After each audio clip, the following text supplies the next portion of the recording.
just 12:58, almost 12:59. We'll start the meeting here in a few minutes. Or 1 p.m.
Well, it's 1 p.m.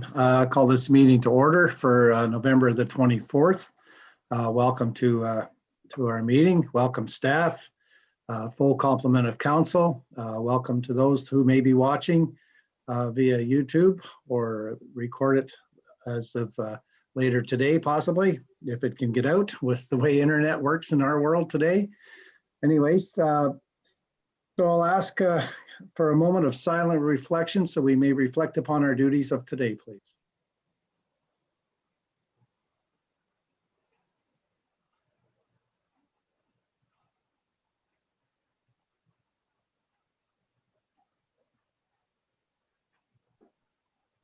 Thank you.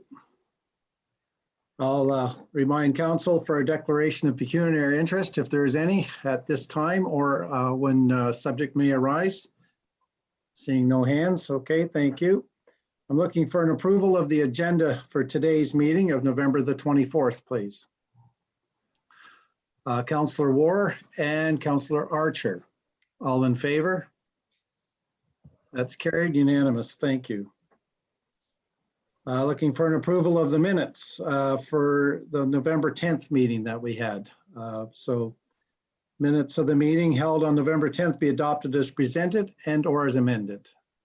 Councillor Walsh and Deputy Mayor Burt. All in favor? That's carried. Thank you. Any business arising from those minutes? Okay, seeing no hands. Thank you. So we have the consent agenda. We have C1 through C4 in R1. I'm just looking for a motion to receive for information. Deputy Mayor Burt and Councillor Archer. Is there any discussion on those? Okay. Seeing none, then we need a motion to approve the consent agenda as circulated. We already have that, so all in favor then. Thank you. Perfect. Yep, great. Unanimous hands. And welcome aboard. We have a delegation today, or a presentation, I should say, from our librarian, Chris Van Leuven. So Chris is going to discuss with us the draft library budget for 2021. I take it Chris is here somewhere on the video. I thought I seen her name, so there she's coming on board now.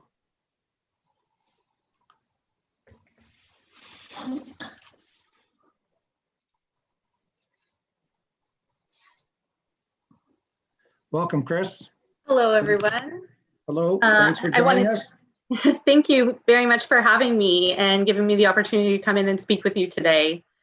So jumping right in, as you'll notice in the file that went out to you, the library is requesting just a very slight increase this year, approximately $1,600 in the municipal contribution for 2021. Each year, the biggest expenses for the library are wages and payroll costs for staff and facilities costs like utilities and maintenance. In fact, those two items make up 75% of the library's budget.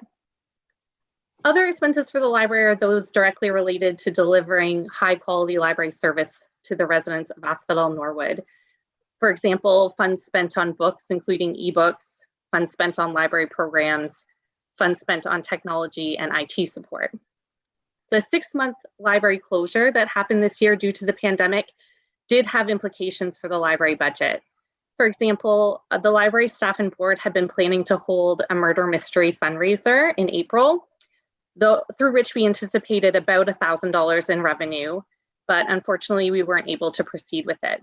We've also missed out on rental income for 2020. In fact, in December 2019, a central air conditioning unit was installed at the Westwood branch in hopes of being able to attract more summer rentals, but the facility rentals continue to be on hold at this point. So 2020 has not been business as usual at the library, but it has given staff the opportunity to do things that aren't usual. In order to keep up community engagement over the course of the pandemic, library staff have turned to offering new virtual programs, and we've altered the ways in which we deliver library service. The library has started some new programs on Facebook, including our weekly Confessions of a Mombrarian Facebook Live, a virtual book club group, an online craft group, and the ANPL Kids group. We've begun to share our Facebook content across platforms, including a YouTube channel and an Instagram account. When publishers granted permission for libraries to post virtual story times, we jumped at the opportunity. We moved our summer reading club online and held meetings via Zoom. This fall, we're offering a teleconference-based program for local seniors, funded with a grant from the OACAO and the Government of Ontario. On December 5th, we're moving our annual Westwood Library Craft Sale to Facebook, and we're featuring 13 local vendors. In terms of library service, library staff offered curbside pickup during the closure, and we continue to offer contactless borrowing now that we've partially reopened. We've also continued to offer and promote our ebook collection, which has seen a huge leap in terms of the number of people using the service and the number of materials checked out.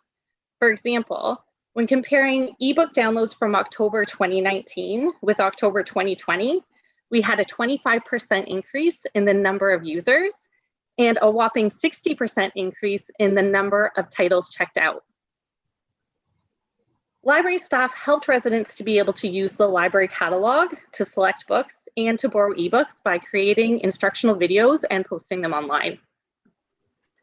Looking forward to 2021, the library hopes to continue to use virtual programs to engage with residents. We've recently purchased a 2021 license for a platform called Creative Bug. It's an e-resource for crafters, which offers instructional videos for everything from knitting to Cricut projects to painting with watercolors. There's also a whole section of craft videos for kids. With our license, the library acquires performance rights to these videos, which includes virtual performances. So that means that we'll be able to use these high quality videos to run things like Zoom paint nights for adults, and we'll be able to offer stuff like Friday morning preschool crafts.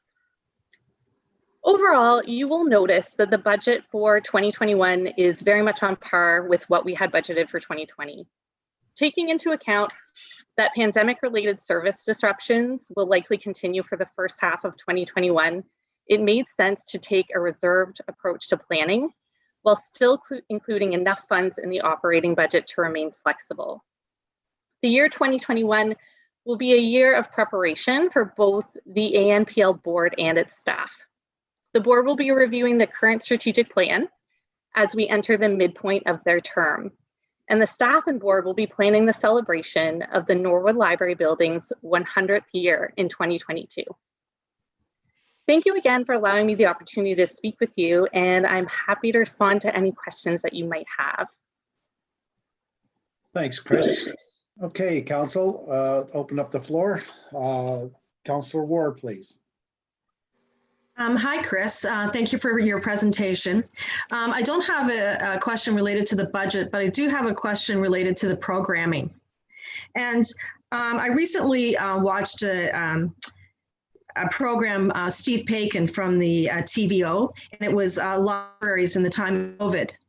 And what they said was that what the closure of the libraries and the pandemic has created is a digital divide of those that have and have not.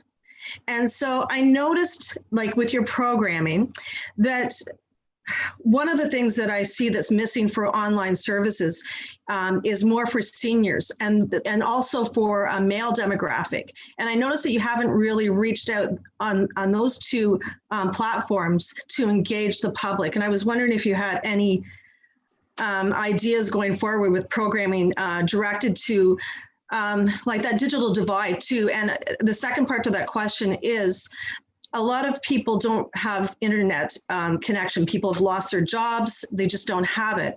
And I was wondering what kind of profile that you have enacted to let people know that the Wi-Fi is free at the library, even on outside the library, that people can access it. Thank you. Yes, so to address the first part of your question in talking about programs to seniors. So we just this week launched a program for seniors, and it's online, or it's over the phone, sorry, it's a teleconference program. And it's through grant funding from the Government of Ontario and the OACAO, which is the Older Adults Centers Association of Ontario. And they've granted us about $1,500 to offer this teleconference program. And what we're doing with that program is we've enlisted the help of a company in the States. They're called Life Bio. And they offer kind of an 8-week over the phone class called Life Bio 101. And it's an opportunity for seniors to talk with one another in a teleconference type format. And they're also answering questions. And as they answer these questions, they record them. And the questions are formatted in a way that by the end of the 9 weeks, they will have written basically an autobiography. And so the library is hoping that those seniors that are participating, we have 25 seniors registered, that they are able to share those stories with us, because we'd love to compile them into a story or into a book that we can have bound in here at the library for people to borrow. But if not, they still have a written document, in many cases in their own handwriting, that they're going to be able to pass on to their relatives. Because it's always, you know, we all have relatives, and it's always nice once they're gone to have a piece of their handwriting and to have their story written out. And the questions are formatted in a way too that really promotes conversation and doesn't put anyone on the spot. It's just really fluid questions that might just spark a memory or inspire somebody to talk about their life. And we intentionally chose to offer that program as a teleconference program as opposed to something that was online, because we knew that rural internet is definitely a factor here in Asphodel-Norwood, not to mention that the demographic of the people that we're reaching out to may not be comfortable with technology, or may not have access to a computer, or may have never used a computer in their lifetime. So to bridge the the digital divide, we've provided this program as a teleconference as opposed to something online. So all they need to participate is a phone, and they just dial in, which has been fantastic. So we've only had one session so far, but I've been getting positive feedback already, and I think it's going to be a great program. As for the second part of your question about the free Wi-Fi, the library we have in the past sent out like a mail out that was part of the tax bill. We did that last year, and it advertised that we had free Wi-Fi, but I think I really appreciate your comment, because I think it's time that we do something similar again, especially to our new residents in this subdivision, just so that they know that there's free Wi-Fi all the time outside. And as council is aware, the Norwood Library is getting a facelift outside of our branch, likely in 2021. So that's going to be an excellent time for us to talk about how there's seating available and free Wi-Fi. Okay, thanks, Chris. Anyone else, council? Deputy Mayor Burt, please. Thank you. Thank you very much. And through you, Mayor. Hello, Chris. Welcome to Council today. Thank you. I will ask a few more detailed questions more on the budget itself, just at this time. So I'll ask my questions, and they're all related. If you need to write them down, or if you need to repeat them, that's fine. I just wondered, with the library being closed for the amount of time it was, and have you realized savings through wages or the purchase of books or programming, and how that offset your expenses? And then were you able to kind of balance that? Were you able to balance that out, or are you seeking any funding through the township through COVID money? Because I didn't see you on the list of that. So that's part one. And then the technical contract of $7,500. That would be one place where I thought there might have been some savings in 2020, just because the library was closed. The number of computers that are available for residents, I think it went from 3 to 1 in Westwood, and maybe 5 to 2 or 3 in Norwood. I'm not 100% sure about that. And maybe moving forward in 2021, I kind of have a feeling that we're not going to be upping our numbers anytime soon, certainly not in the first quarter of 2021. So I guess I do question that number a little bit. And I know for council, any updates, we're provided the key, and we can update our computer. So I think that's one number that I would certainly look at. The other number is the program expenses. I'm just wondering the expenses for virtual programs, as well as you know, we have a new recreation program coordinator in the township, and I know there'll be some partnerships that can go on there with the library. So I'm just wondering, and you certainly don't have to give us complete details, but I'm just wondering about that number, if that could change. And I'll just leave it at that for now. I've taken up too much of council's time, so we'll go from there. Okay, so your first question was in regards to any savings this year. So we did have our staff working the full time during the library closure. We were able to keep the staff employed, whether they were working from home or working individually in the library branches, catching up on things like leading the collection. We're working on writing up a manual for our Jazzy automation program. So staff stayed in the building. So we didn't see cost savings on staff, except for in terms of program delivery. We do have a bit of money built into our staff budget to help with the delivery of in-person programs, and so that didn't have the same implications as we would have in a regular year, because we weren't offering programming in the same way and the libraries weren't open. So in terms of staff costs, we didn't see a whole lot of change. In terms of books, we did put our book ordering on hold for a period of time, because some of our vendors, Library Services Center, they were closed. But now that all the warehouses are up and running again, our vendors are certainly making up for lost time, and we are getting books quite regularly now. So I don't anticipate seeing a big change in spending in terms of the book budget, because we were able to keep that going. We kept our e-resources budget the same as it was last year.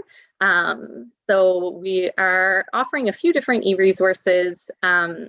Our ebook collection, that is funded, or it's not, we're part of a consortium for ebooks, and we pay based on our population size. So for our ebooks for the entire year, we pay $1,200 approximately.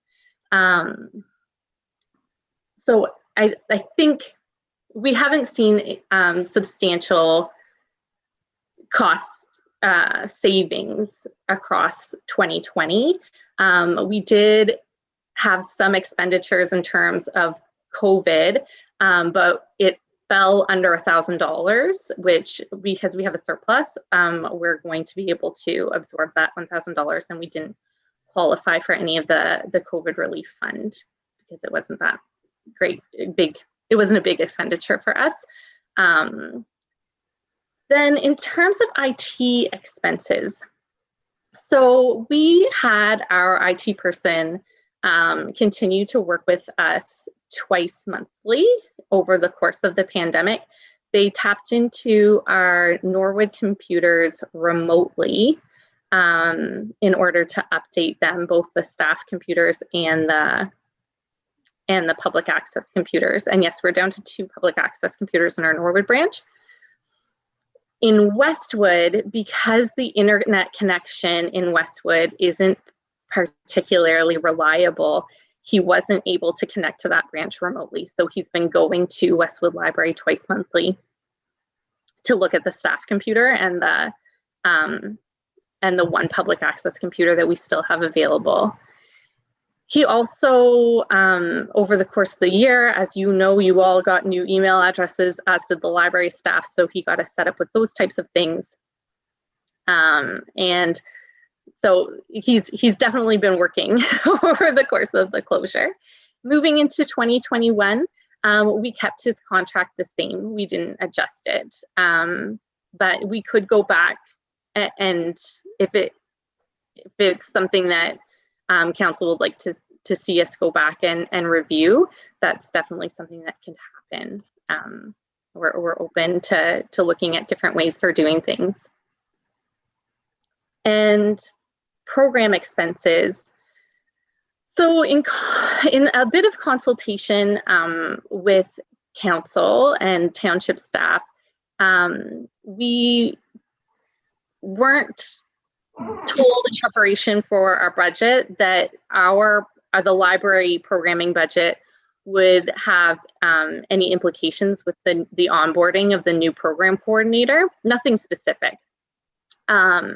So we kept our programming budget the same as we did for 2020, which if you look at the library finances for 2020, that number is underspent. It's underspent for 2 reasons. 1, because we weren't offering programming in the same way that we normally would because of the pandemic.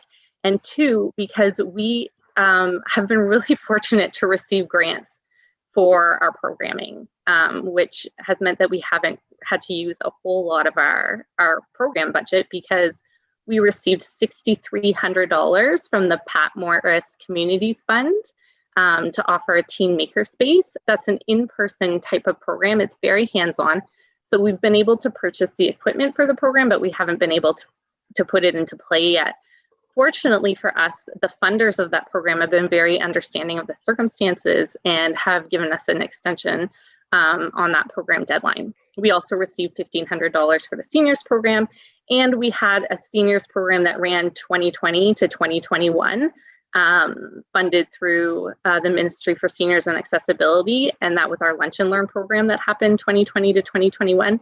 We got it, the finale of that program, in just under the wire before the closures happened. The last date was the Thursday before March break, and that was another $3,500 approximately. So we've been very fortunate to receive grant funding, and it has meant relief for what we would normally spend on programs. But we keep that programming budget there in case those grants don't come through, or in case we don't have a grant opportunity that fits with what we want to do. Okay, thanks. The others ask away. Any other questions? Okay, Councillor Walsh, and you're muted, please.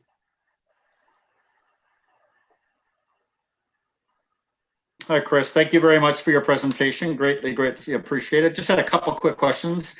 You mentioned one of your projects in 2021 will be the strategic plan. Can you just kind of walk me through what's involved with that? Will that be completed in 2021? Just started in 2021? Will that include things like, as you know, we have a growing community. Will it be looking at like a needs assessment of what people are looking for or wanting from a library service? And really then my second question, if I can, is more around if we if we don't worry about funding being an issue, are there other opportunities that you would like the library to look at if you had a blank check provided to you? Not that we'll give you a blank check, but if you had the opportunity to spend more on some other programming, I guess I see nothing here that kind of tells me of a bit of a wish list of what else we could possibly do if we had more funding. Yes. So in terms of strategic plan, the library board started their strategic plan with the start of this new term in 2019. So in that process, they have, worked on just solidifying their mission and vision for the library. We did do a few surveys just to see if our library hours are meeting the needs of our community. We also did in that same survey, asked about the types of programming that we offer and whether or not those are meeting the needs of the community. What we found out through those surveys was that really the books available in the library is still the bread and butter of library service. People are still wanting the library to offer, current, popular things to read. In terms of programming, our demographic, we've got a demographic of senior people and retired people in our community that are looking for programs geared specifically to them.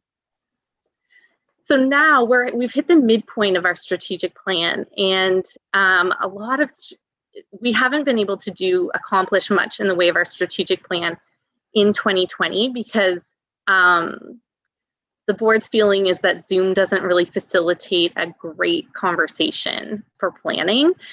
So we're really looking forward to an opportunity to sit down and have an in-person planning session when it comes to strategic planning. But at the midpoint, we're just gearing towards to 2022, which will be the end of term, and just really looking to see what those key priorities are going to be for the library and setting up the next library board with a firm idea of strategic directions and where we want to be even 10 years down the road. And you asked about programming and what the big goals of library programming are. Well, as much we're about to celebrate the 100th year of our Norwood Library building, and it's a heritage building. It's a Carnegie building, but it really gives us some limitations on what we can do in terms of the library. It's accessible in that we have an elevator, but the space, we don't have a space that could be a maker space, for example. We've got now maker space equipment through our Pat Morris Communities Fund, but we've had to make sure that all of that stuff is going to be portable, that we have bags and carts and portable shelving for those things because we don't have a space that we could just set up as a maker space. So if I had a blank check, I would request a new building or an extension on this building just to be able to facilitate programs more easily. To have a programming room would be amazing. Thank you. Thanks. I was just taking some notes. Anyone else in council at this time have any more questions? Lori? Can I just follow up with you, Chris, on the strat plan? So you're kind of looking, you're in the middle to 20 and looking to 2022 at the beginning of the next term. So I guess my concern with that is if surveys were done in 2019, our community has changed a lot, even in the last, year. Well, certainly changed a lot in the last 6 months, but things have really changed. So I guess that would be my concern, is what you've already done may not even be relevant in 2022. So I guess that's my concern, is the length of time that it's taken. And I know strat plans aren't fun to do. I realize that. So I guess that would be my concern on the strat plan. And as far as the needs assessment goes, where those surveys went out, because I think if you just targeted those people coming into the library, of course, you know, their needs or their wants from our local libraries are going to be different from somebody who's not even coming into the library, maybe not even aware. So I think maybe that thing needs to open up to the entire community. How you do that, I'm sure there's ways to do it. So I just more of a comment. You don't. It's not a question, just more of a comment. So thank you. And Councillor Ward. Sorry, I just have one follow-up through you, Mayor. Chris, I was just what Deputy Mayor Burt was saying about your partnerships with community groups. Have you reached out to places like the food bank, like patrons of the food bank? Those people are in need, and I was wondering, they might be people that don't realize how much the library has to offer, or like I know that you reach out to senior groups like via Mapleview and things like that, but I was wondering what other community groups you've reached out to. And then again, I will follow up with about getting that information out. People just coming into the library, they don't see the things that the library does. There has to be different platforms that you advertise on. That's just a comment.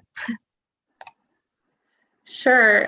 So in terms of community groups, we have reached out to the food bank previously for a couple of different things. One of those things didn't end up panning out, but we were sure to include them when we started this teleconference seniors program, because we wanted to try and reach those that are feeling maybe the most isolated. So yes, there's definitely been a connection there. With our teen makerspace equipment, our goal is to really get a firm connection and partnership happening with our local high school. We've noticed that we don't have teens using the library, and we really want the whole purpose of applying for this grant was to make the library an exciting place for teens. So that is the goal there, is to just really facilitate a partnership with our high school. All right, Candace, you had your hand up there.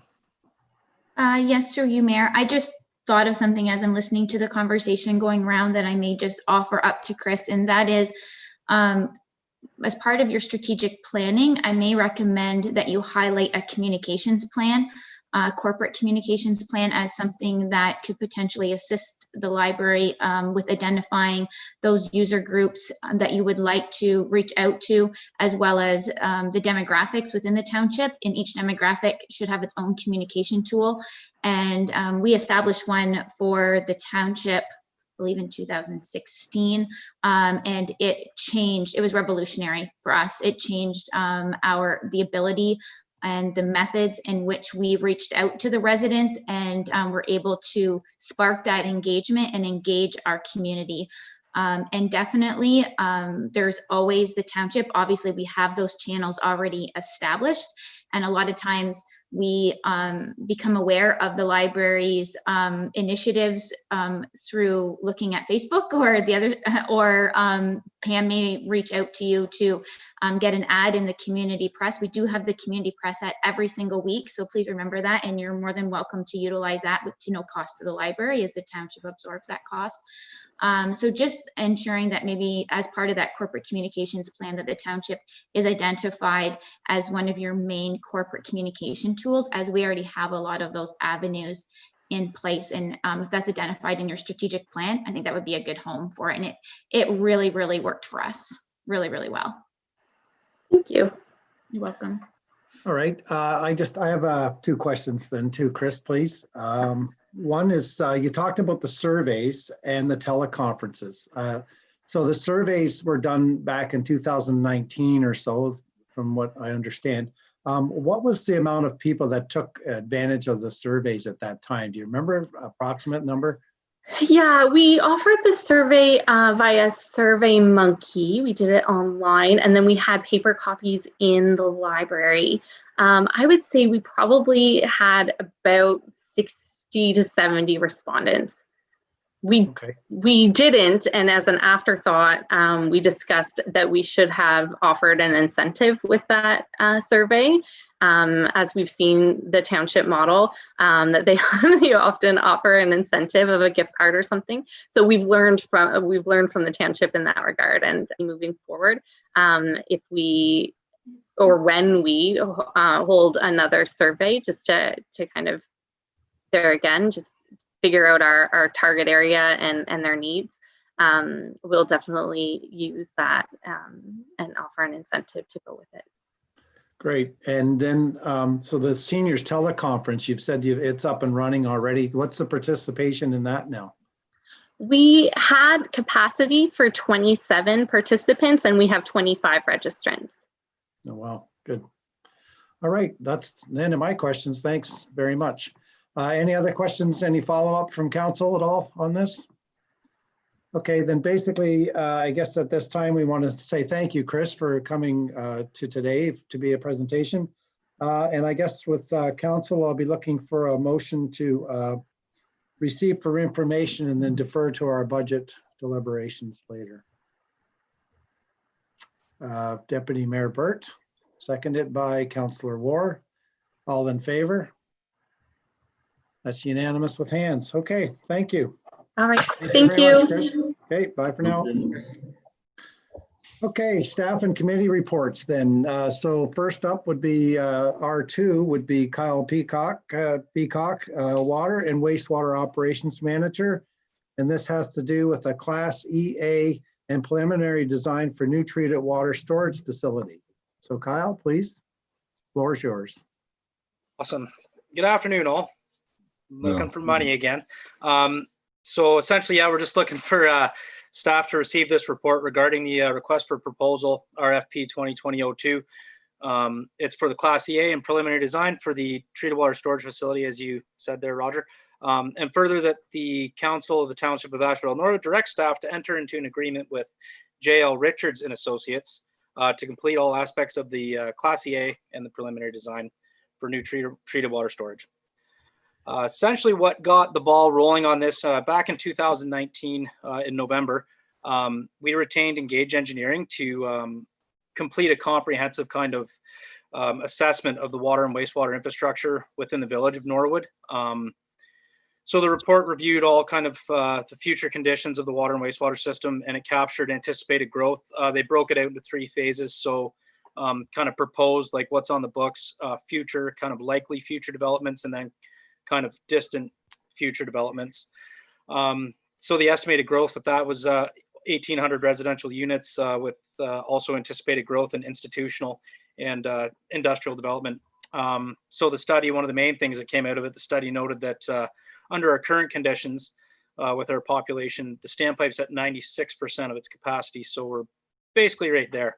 And we can't really have any more future growth on our current water standpipe. So obviously the next steps out of that were logically to get the ball rolling on a Class EA and a preliminary design. So staff went ahead and released an RFP. It closed November 2nd for that scope of work. There was two proposals, one from JL Richards and Associates there at Kingston, one from Greer Galloway Group. As you can see in the report, the bids are very similar. So there's kind of no issues there with that. So essentially the Class EA is going to look at the technical, natural, social impacts of the projects and incorporate kind of all the public and agency consultations and come out with a preliminary design at the end of it all. This is kind of going to allow us to move to the next phase of the project, which will be kind of a final design and the construction phase, hopefully. So the 2 bids were reviewed and evaluated by myself and Candace through the scoring matrix. They're reviewed for completeness of proposal, project understanding, experience and qualifications, and the proposed cost, which again is very tight, as you can see. Me and Candace both scored JL Richards the highest of the 2 bids. Yeah, so with council's approval, staff would like to move forward and award this contract to JL Richards so we can get the ball rolling on the project. All right, thanks, Kyle, for that. That was a good good segue into asking for money, sir. All right, council, any questions of Kyle? Deputy Mayor Burt, please. I'll move it with a comment if it gets seconded. Okay, looking for a seconder. Councillor Walsh, then, please. Go ahead, Lori. Yeah, no, just my comment. It is nice to see the bids come in close. That's good to see. And I just a comment that it's exciting to see this moving forward. It's certainly something the village of Norwood is needing if we wish to keep on growing. So looking forward to seeing the project and seeing what we can do to move this forward. So thank you. Any other questions of council? Councillor Walsh? Yeah, through you, Mayor. I'll just one quick question. When that comes back, it looks like the end of October of next year, we would have it come back by no later than. Will it include costing? Like idea of what the costing will be for this project? Yes, that's part of it. Yeah. Okay. Okay, Kyle, I have a question. So just to clear, like you say, it's 90%, 98% capacity basically. 96, yeah. Yeah. Just a question then, that doesn't mean that we're actually going to run out of water. That means that like if we had a problem in town or we had a major fire or whatever, that idea that our water is at capacity in order to handle any emergencies, I guess. Do I understand that correctly? Yeah, you do, Roger. So essentially, the ministry has a set of guidelines and calculations that you use to calculate what you need for treated water storage. So they essentially take your population, your max day demand, and there's a kind of a standard fire flow calculation, like how many liters per minute you need. So yeah, essentially they do this calculation and it spits out based on your population what you should have for a volume for storage. Yeah, thanks for clarifying that. I just like for anybody that may be watching the video later, they'll say, holy smokes, we're still allowing building to go on, but we're going to be out of water here soon because we're at 96%. So just to clarify, Candace, please. Yeah, and good point, Mayor, because we just want to clarify that that 96% already includes Norwood Park Phase 3. So even though there's no houses up there, that those houses, 118 homes, have already been part of the calculation that will take us to 96%. It's not utilizing any of that remaining 4%. Yeah. Sorry, I should have made that clear. Yes. No, that's okay. That's okay. We're a team and we're working good as a team, and just to get the points out, just so people understand that we're not foolish with our water. We are being very careful. So, all right. Well, we have a motion on the floor. It's duly seconded. I'm looking. So this is the motion was to receive and then to have staff enter in an agreement with JL Richards and Associates. All in favor then.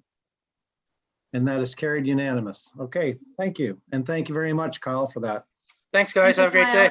Thank you. Bye now. Sir, be Bye. safe. All right, R3 then would be Candace White, our CAO Clerk Treasurer, and this is regarding an agreement for the enforcement of Part 4 and implementation of policies related to education and outreach. Thank you, Mayor. So this is a new agreement, but essentially it is an extension of existing services.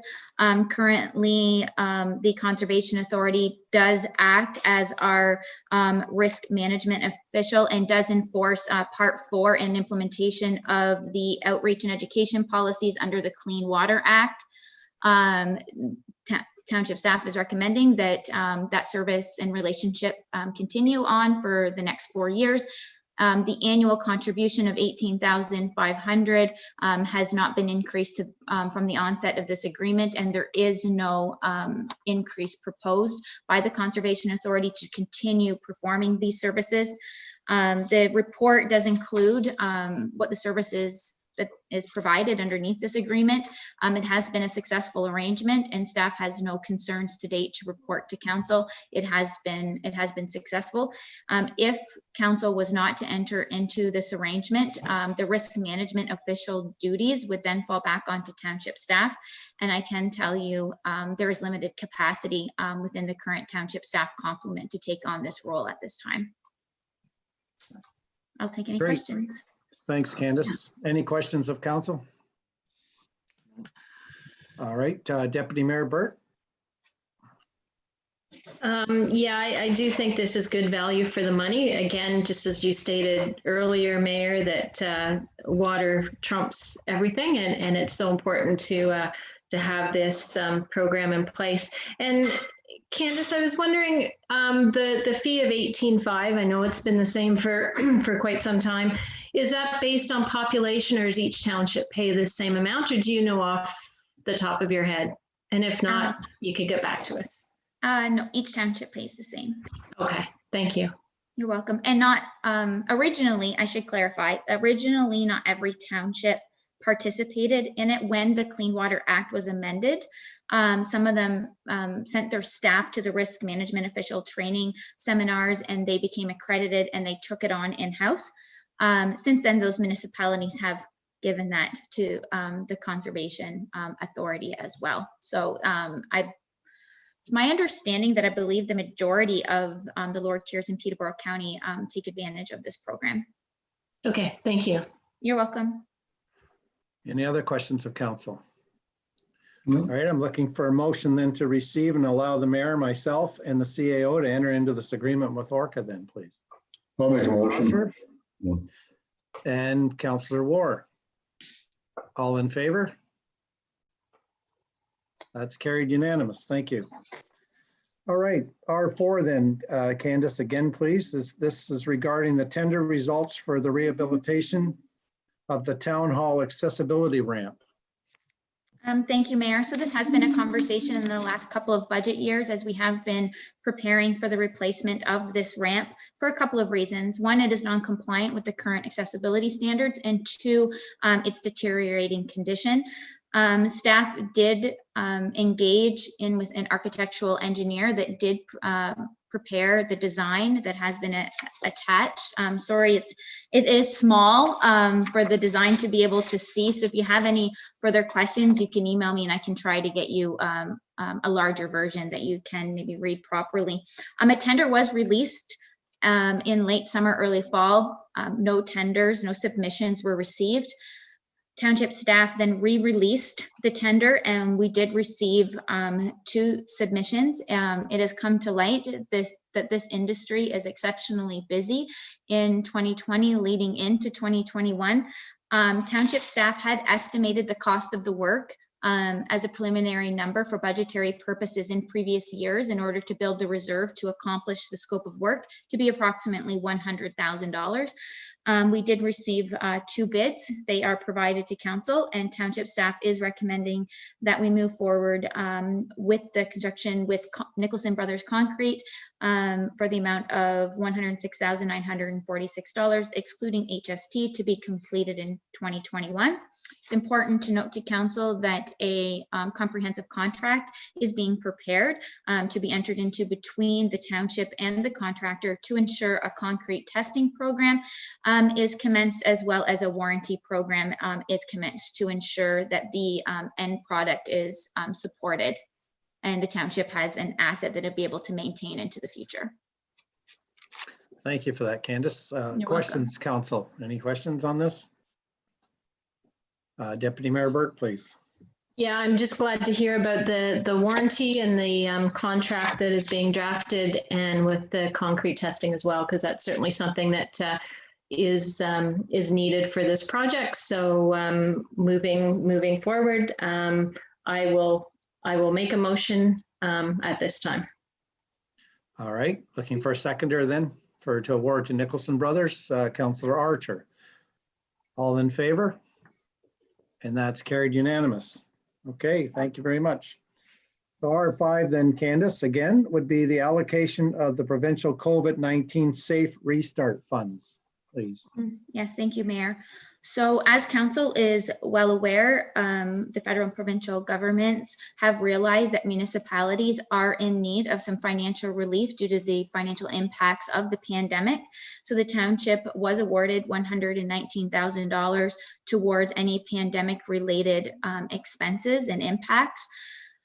So what I've done is I've broken out in the report by department what the current year-to-date financial impact is to the township for those individual departments.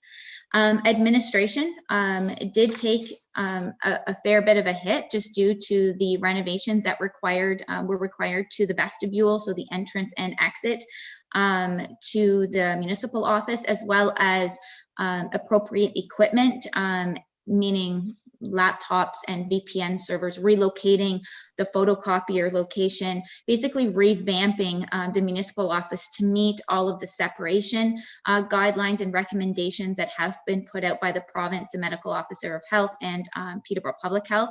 As you are aware, the municipal office is on a regular day tight quarters, so then being able to meet these new requirements has required the township to move forward with these renovations, as well as to maintain the team approach until we are in a safer environment and are able to work in closer proximity than what we are allowed to work as of right now. You can see that a good news story is the community center. The community center, obviously, we took the ice out early in 2020, just due to the timing of the pandemic. The ice did not go in as early as it traditionally does. So what you see in the loss of revenue hours there, the 140 hours of loss in minor hockey, that is due to those 2 time periods that have been lost, as we weren't able to hold those tryouts as well as tournaments, and that's where the majority of the loss comes there. Figure skating, a lot of the majority, if not all of the hours, have been picked up by minor hockey, outside minor hockey, not Norwood minor hockey. It is Peterborough minor hockey that has picked up those extra hours for figure skating. We have not moved forward with public skating and do not foresee moving forward with public skating or the opening of the canteen during this season. Those canteen operators that have been retrained as community center attendants that work with the operators to perform the increased cleaning and monitoring requirements in order to have the facility open. So they have, now that the ice is back in and we are open, we have cross-trained that staff to ensure that they have a new employment, essentially, or be able to maintain their employment within the township now that the ice is back in.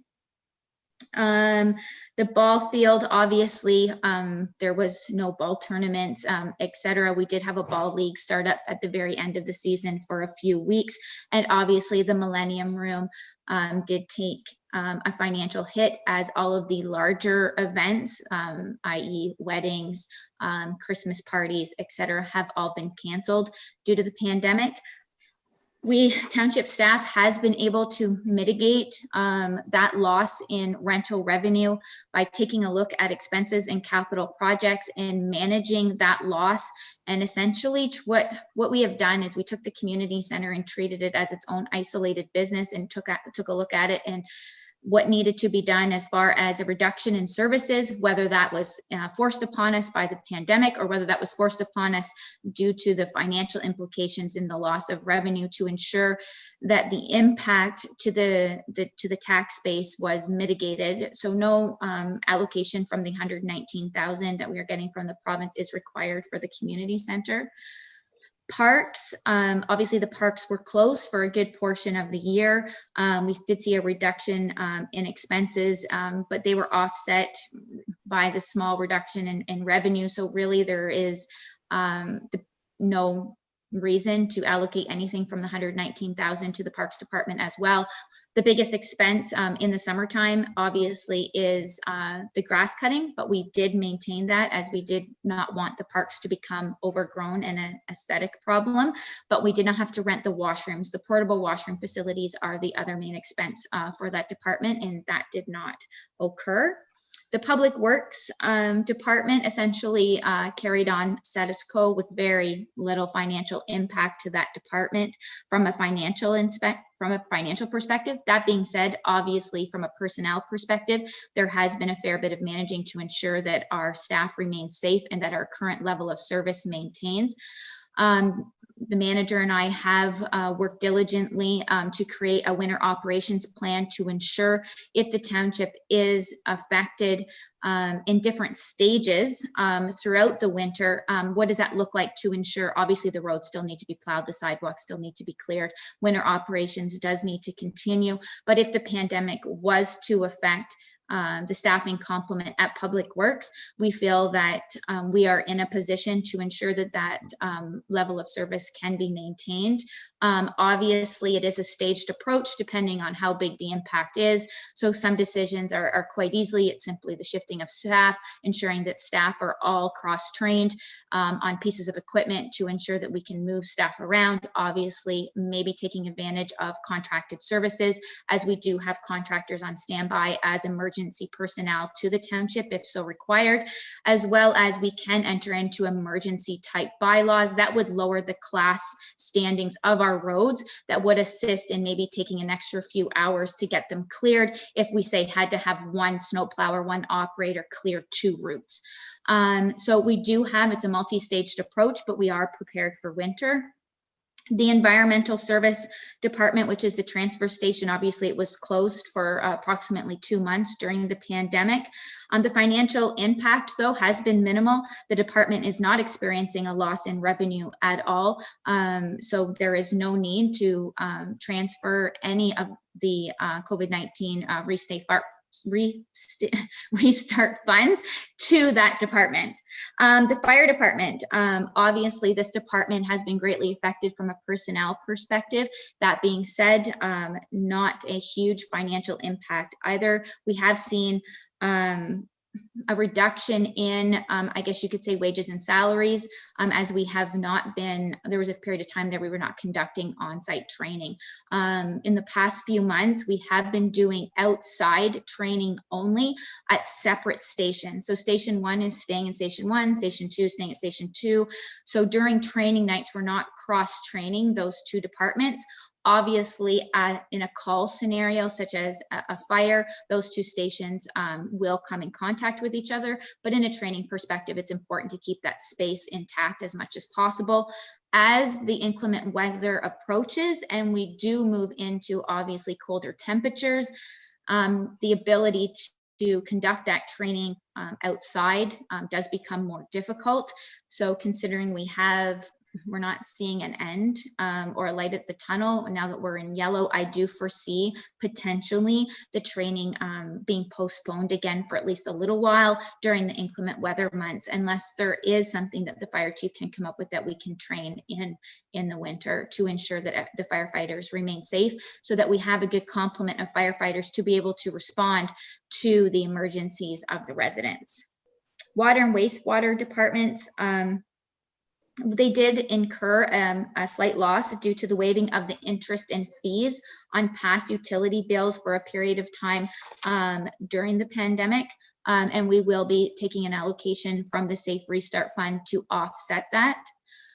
There has been some township-wide expenses that we have seen that aren't necessarily specific to any one department or unique to one department. They are seen almost across the board in all departments, so they've been isolated separately. They include the advertising. So I don't know if council remembers, we've done the postcard mail out back in the beginning of the pandemic to each resident. We've done the sign rentals for to advertise different things such as the transfer station closing. We have the meeting expenses, obviously. I think we're well over 500 meetings to date for the township since the pandemic started via Zoom, so we're utilizing that. PPE, cleaning supplies, mask, hand sanitizer, etc. Signage was huge, as you know, throughout the different stages as the pandemic, as we were closing down facilities. The parks were being closed in different stages. Transfer station had a lot of signage when it reopened. An increase in staffing cost due to overtime or bank time. In some departments, we have seen management and other levels of staff where they've had to step up and fill in gaps that have been created that to ensure that we see cost savings in other departments to pick up the slack there. So there is a cost for overtime and bank time. So these expenses are all direct costs due to the pandemic. They would not have been incurred if we were not in a pandemic type situation, and they all will be offset with the Safe Restart funds. So that has been tallied for council in a chart under the financial impact section of the report. You can see that there is $29,600 approximately that will be deferred to 2021, as obviously the pandemic isn't over, and there is potentially the ability to incur some increased costs. That being said, I do believe the majority of the expenses have been incurred, such as with the equipment being purchased, the signage being purchased, all of those types of things. The facility retrofits have all been taken care of. We won't obviously be seeing any further of that. So we'll have to stay tuned as to what this pandemic is going to dish us in 2021, but we do have approximately $30,000 to put towards that without touching the tax base. So with the assistance from the provincial and federal government, the township tax base the pandemic has not affected the tax base at all at this time. So what I'm asking for is for council to approve that we allocate those of the 119,000 to those categories, so that those expenses are offset and not offset by the tax base, and that we defer the remaining to see what the rest of the pandemic has to say.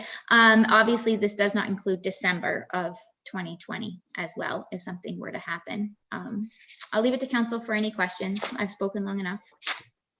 Thanks, Candace. Before I open it up to the council, I just want to say truly that you and your staff have done an exceptional job getting us through this COVID times, keeping budgets tight and saving where you can, and just playing safe. So really appreciate it, actually, and I do believe council backs me up on that.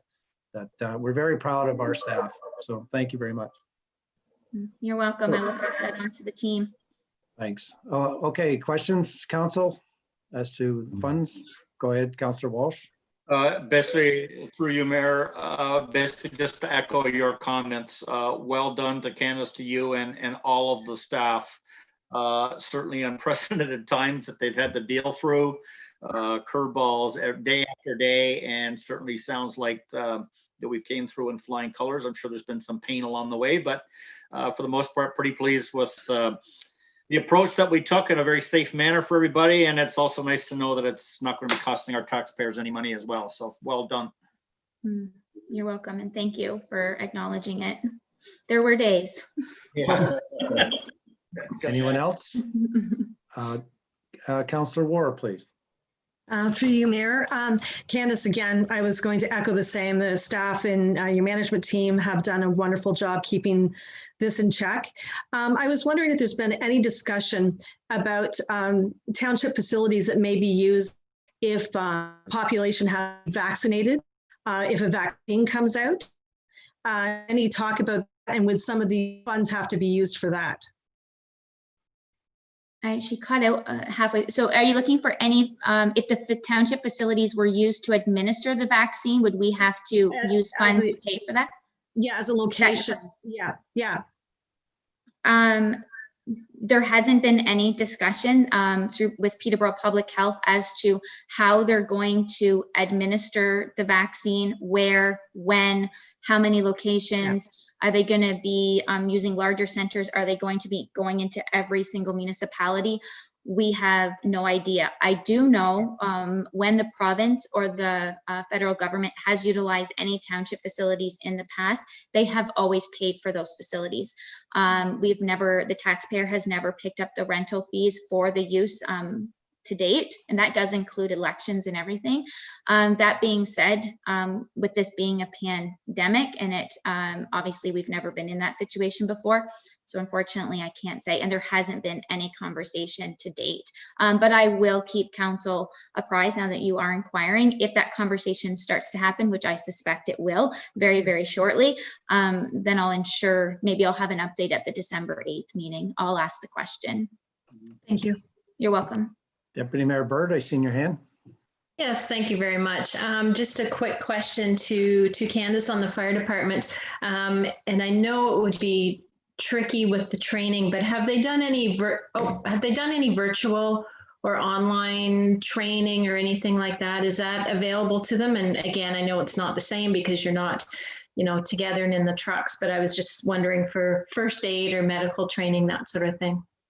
Yes, it is available. We do have a complement of virtual online training sessions.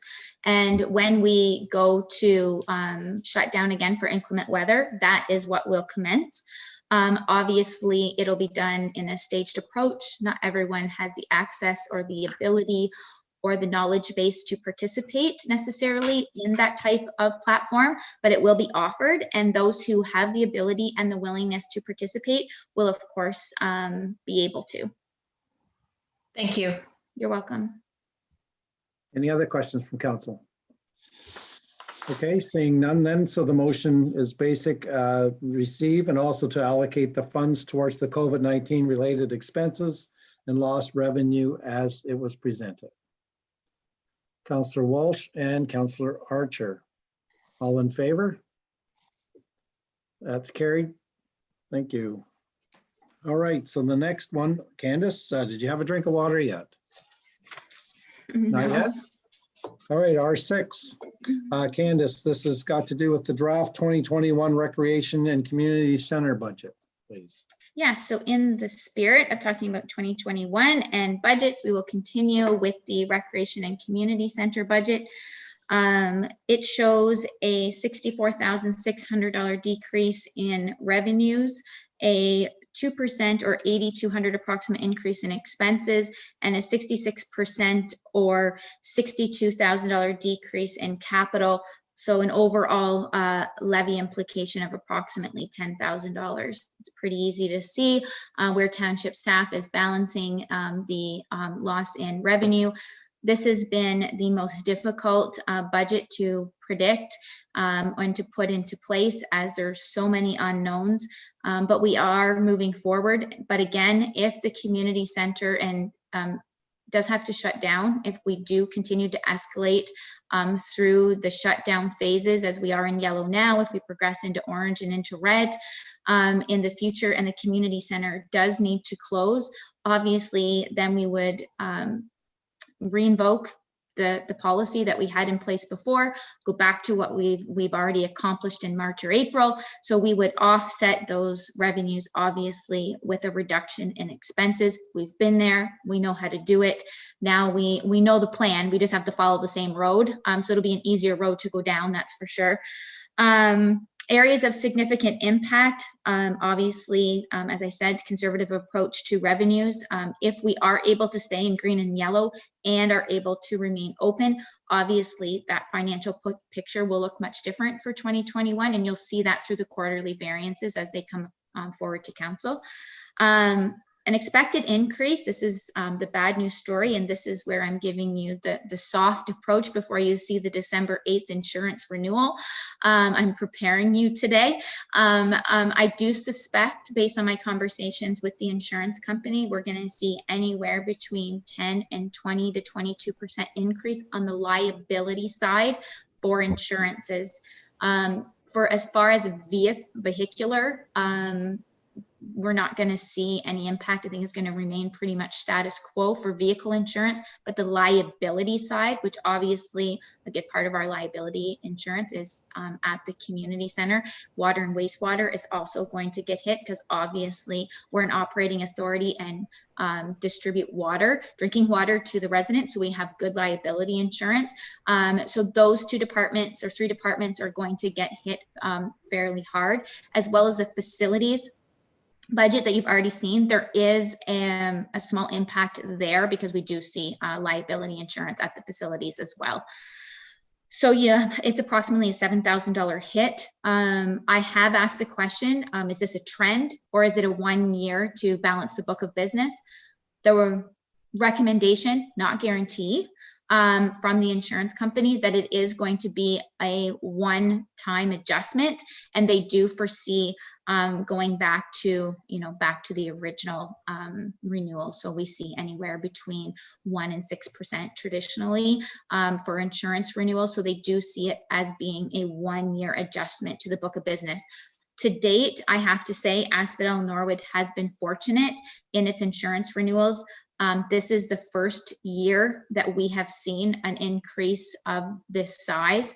All of the municipalities around us, especially the mayor and deputy mayor, you probably have heard this from your counterparts at county council. This is something that has been ongoing. I've seen municipalities take a 30% hit in 1 year. In the last 5 years, I know municipalities that have incurred costs that high. We haven't seen anything above the 6% in years. So I hate to say that it's our time. Obviously, the industry is in an uncertain time itself.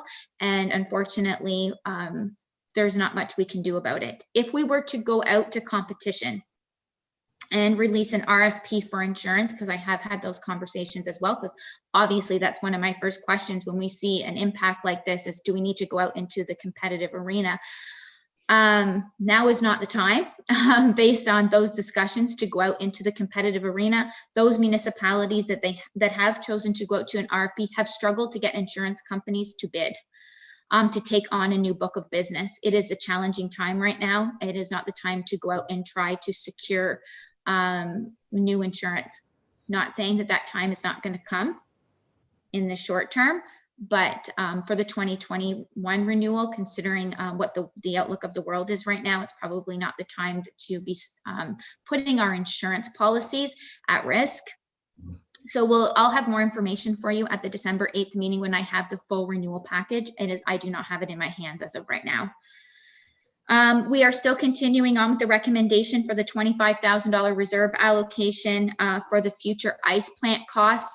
As we know, the community center, we do foresee an ice plant replacement at some point in time. It's not going to last forever. So we are allocating into reserves for that. And there are certain portions of it that we've had to replace already, and we have had the reserve funds to do that.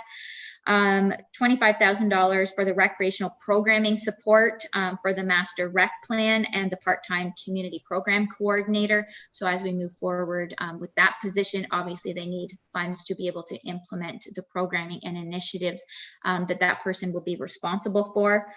Replacement of the dehumidifier, that was a deferred project from 2020. It will be funded through the efficiency funding, though that will not be a tax-based incurred expense. Propane ice resurfacer, it's not expected due to COVID delays to be received until sometime in 2021. We don't have a concrete delivery date due to the pandemic, but it is expected to be received next year. It'll be funded through reserves. Obviously, we save every year for the replacement of the ice resurfacer as well. Possible installation of video equipment. This is a conversation that's come up due to some of the restrictions to the number of participants and spectators that are allowed at the community center at one time. As of right now, as council knows, it is one parent or guardian permitted per participant. We are only allowed to have a maximum of 50. So each team is 10. 10 times 2 is 20. Each player has a parent or guardian. You're at 40. Arena staff plus coaching staff, you're very easily at that 50. The ability to allow parents to bring in their partner or spouse or other children obviously means we're not going to be able to maintain that number. And it is paramount that if the community center is to remain open, and if we are able to support to remain in yellow, that we ensure that those activities that are high risk activities to begin with are governed in a safest manner as possible. So that hasn't necessarily been popular with all members of the community, as it does present some challenges for some family dynamics. So what has been requested is that some video equipment be installed, similar to what is installed at the Evinrude Center, that allows maybe 2 video cameras. It's my understanding, one at each end of the ice surface, and people can subscribe to watch the games or the practices, and then 10% of the subscription revenue comes back to the township. We do not pay for the video cameras themselves. The company supplies those, but we do have to deal with the wiring. They don't do any wiring at the facility itself. They don't want to come in and be putting holes in our walls and that sort of thing to be running the wire appropriately. So the cost, I believe, is $1,600, and that is basically for the electrical component side of it to run the equipment. That being said, I have passed this initiative on to the township solicitor. I want to know of any liabilities, what kind of signage we need to have posted. We do have a bylaw for current video recording, and we do have to follow that policy. This definitely goes outside of that bylaw. So what do we need to have in place? Because we need the parents to be aware that their child is being live streamed out into the world and people can subscribe to watch them.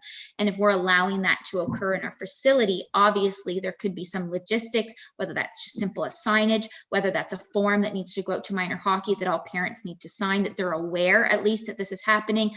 Whether we need to adopt a bylaw, I'm not sure. So prior to this being fully adopted and prior to this being installed, those answers need to come forward to council. So stay tuned a bit for that.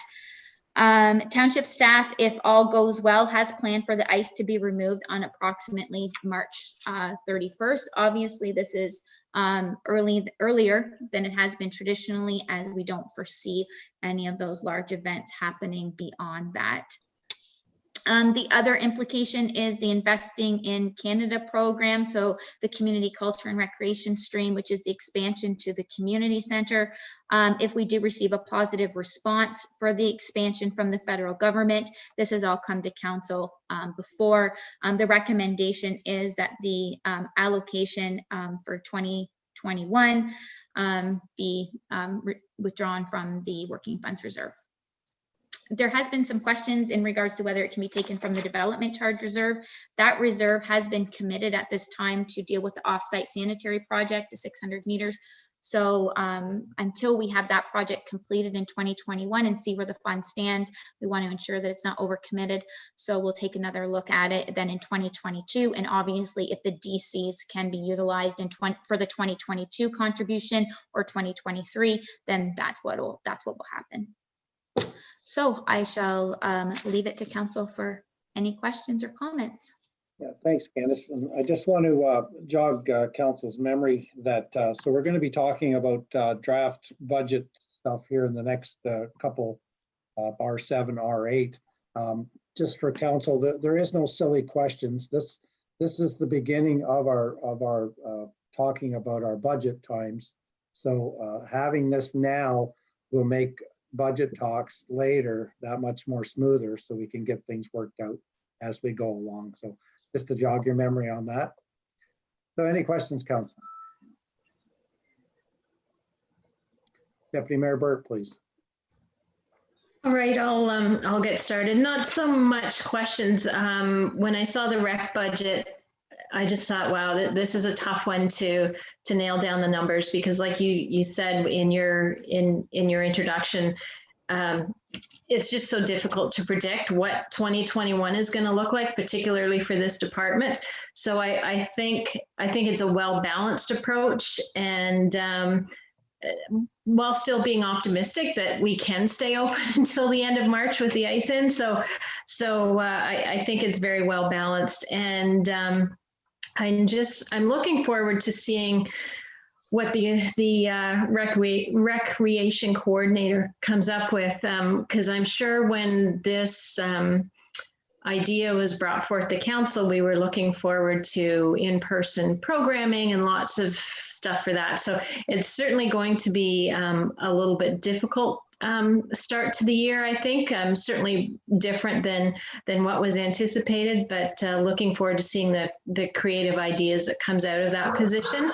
And as far as the video equipment goes on the ice surface, I think that was something that was mentioned very early on in the pandemic when the ice had to come out. And I just want to reiterate, not only to council, but to the public, that when the task force have these meetings, the safety of the community is number one. And we know that there are a number of families that having one parent in the building is not working, but we have to keep our numbers within those guidelines from public health.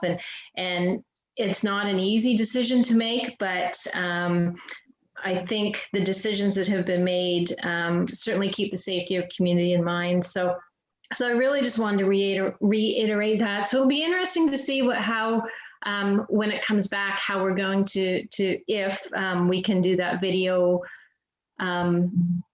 with I don't know, with respect to those who are on the ice and the families. So it'll be interesting to see how that happens. I'm looking forward to seeing that. So no real questions, just comments, and wanted to highlight a couple of things. So thank you. Candace, you had something you want to say? Yes, just to kind of respond to the comment of the deputy mayor. So the starting initiatives for the community program coordinator, I've already drafted. So the first couple of months of that position have been determined, and a lot of it is going to be document writing. The policies have to be created as to how this position is going to run. It's going to have its own mini strategic guidance that's going to fall underneath the governing umbrella of our strategic plan. So before it can kind of hit the ground running and instantly start picking up the phone and start calling and building those relationships with user groups such as Trent University, the Boys and Girls Clubs, et cetera, which obviously is going to be the end goal, we need to take a look at a few things. One is the facility surplus that we have within the township. The master rec plan did identify what that facility surplus is, the times that those facilities are available, and the demographic that can use that facility surplus at the time of day that the surplus exists. So taking a look at all of those schedules and determining based on demographic what that schedule could potentially look like, and identify any constraints and identify any opportunities. After that has been done, is going to be policy writing. And it's going to be strategic plan writing. So we're going to be looking at a grant program potentially for these users. We're going to be looking at each user group and what it needs. Surveys are going to go out to the public. We need to hear from the public. We did hear from them during the preparation of the master rec plan. We need to hear from them again. Now that that position is in place, I need to know exactly in detail what it is that our community requires, because there's no point in going 10% of the way. We're here, we are prepared to offer an increased level of service to the community. So we need to do it appropriately and we need to do it efficiently. So there's no point in putting something out that isn't quite meeting the needs of the community. So there is a fair bit of legwork, and it's actually this is one of the silver linings of the pandemic, is it's going to give the opportunity for us to do that without having the pressure that program needs to start on March break. And that's where we were at before, is ensuring, and probably what we would have done is we wouldn't have been able to have all those high level governing documents in place. We would have been in a situation where we would have been hitting the ground running more so to speak. So now we are going to be able to have the time to have all of those documents in place and to have her plan clearly spelled out and laid out, have those conversations, have those meetings, and know exactly where it is we're going. Even the costing of these programs, what is it going to cost? What are we going to charge the parents? Like, all of this can happen overnight. So that is the original mandate. And then obviously we'll have to see how that rolls out into the summertime. If we're in a modified world, meaning COVID has still got us in some sort of modified approach to day-to-day living, obviously there is a socialization aspect to every demographic that needs to be met. So we will be looking at modified approaches to meeting those needs. And maybe the original plans under the high level documents and policies that I'm talking about will have a modified section in them to say, okay, plan A is this, the original intent. But plan B, if the vaccine hasn't rolled out to this area and we haven't been put in a situation where we can maybe have a full-blown program in place, what does that look like? Because we need to do something for the community, especially to maybe assist the library with the senior demographic, obviously, but there's more that can be done. So that is going to be kind of where it starts, just to let council know. You if you have any comments or questions in regards to that, by all means. Thank you very much. That was. This is exciting times, Candace, but remember, you still have to eat and you still have to get some sleep the odd time too, right? I don't sleep. I know, that's what I'm saying. Any other questions? I'll sleep when I'm dead. Oh, no. I'm sure you won't. More questions, council, or comments, anything? This is talk and draft budget stuff now, so. No, seeing none at this time. That's great. All right, then at this time, I'm looking for a motion then to receive this draft budget for information only at this time. Councillor Archer and Deputy Mayor Burt, all in favor? And that would be carried unanimous. Thank you. Next then, Candace, would be R7, which would be the draft for 2021 Parks budget, please. Yes, the overall impact to the 2021 budget for the Parks Department is approximately a $6,600 increase in the tax levy requirement. It is showing a $6,000 reduction in revenues, but that's not really representative because it was the efficiency funding that we allocated to that department during 2020. We're not doing the same allocation out of that provincial funding that we received into 2021. There is the $39,700 capital expenditures, so the upgrades and the capital maintenance to the parks as per the parks plan. That parks plan does come to an end in 2022. So you will see late 2021, early 2022, we'll be presenting to council another 5-year plan that'll take us 5 years beyond 2022. There is the $32,700 capital expenditure at the community center playground. That's funded by the Parkland Reserve Fund. So the Parkland Reserve Fund gets established with cash in lieu of parkland. So in a development, if the developer or the township does not come to an agreement where we want to take land because we don't want to build another park or a playground to maintain, we can take under the Planning Act maximum of 5% value of that land in cash in lieu. So what that does is it builds the Parkland Reserve Fund for initiatives such as this. So what township staff is recommending that this $32,000 purchase be funded through the Parkland Reserve that has been established through the developments in the township. And we run a little competition for the community center park. So township staff is going to pick 2, 3, or 4 different, they're called kits. So the playground equipment comes in kits. So it'll be a complement of maybe this swing set, this swing toy, this spring toy, and this slide or this climber. So it comes in different kits and different variations of types of equipment.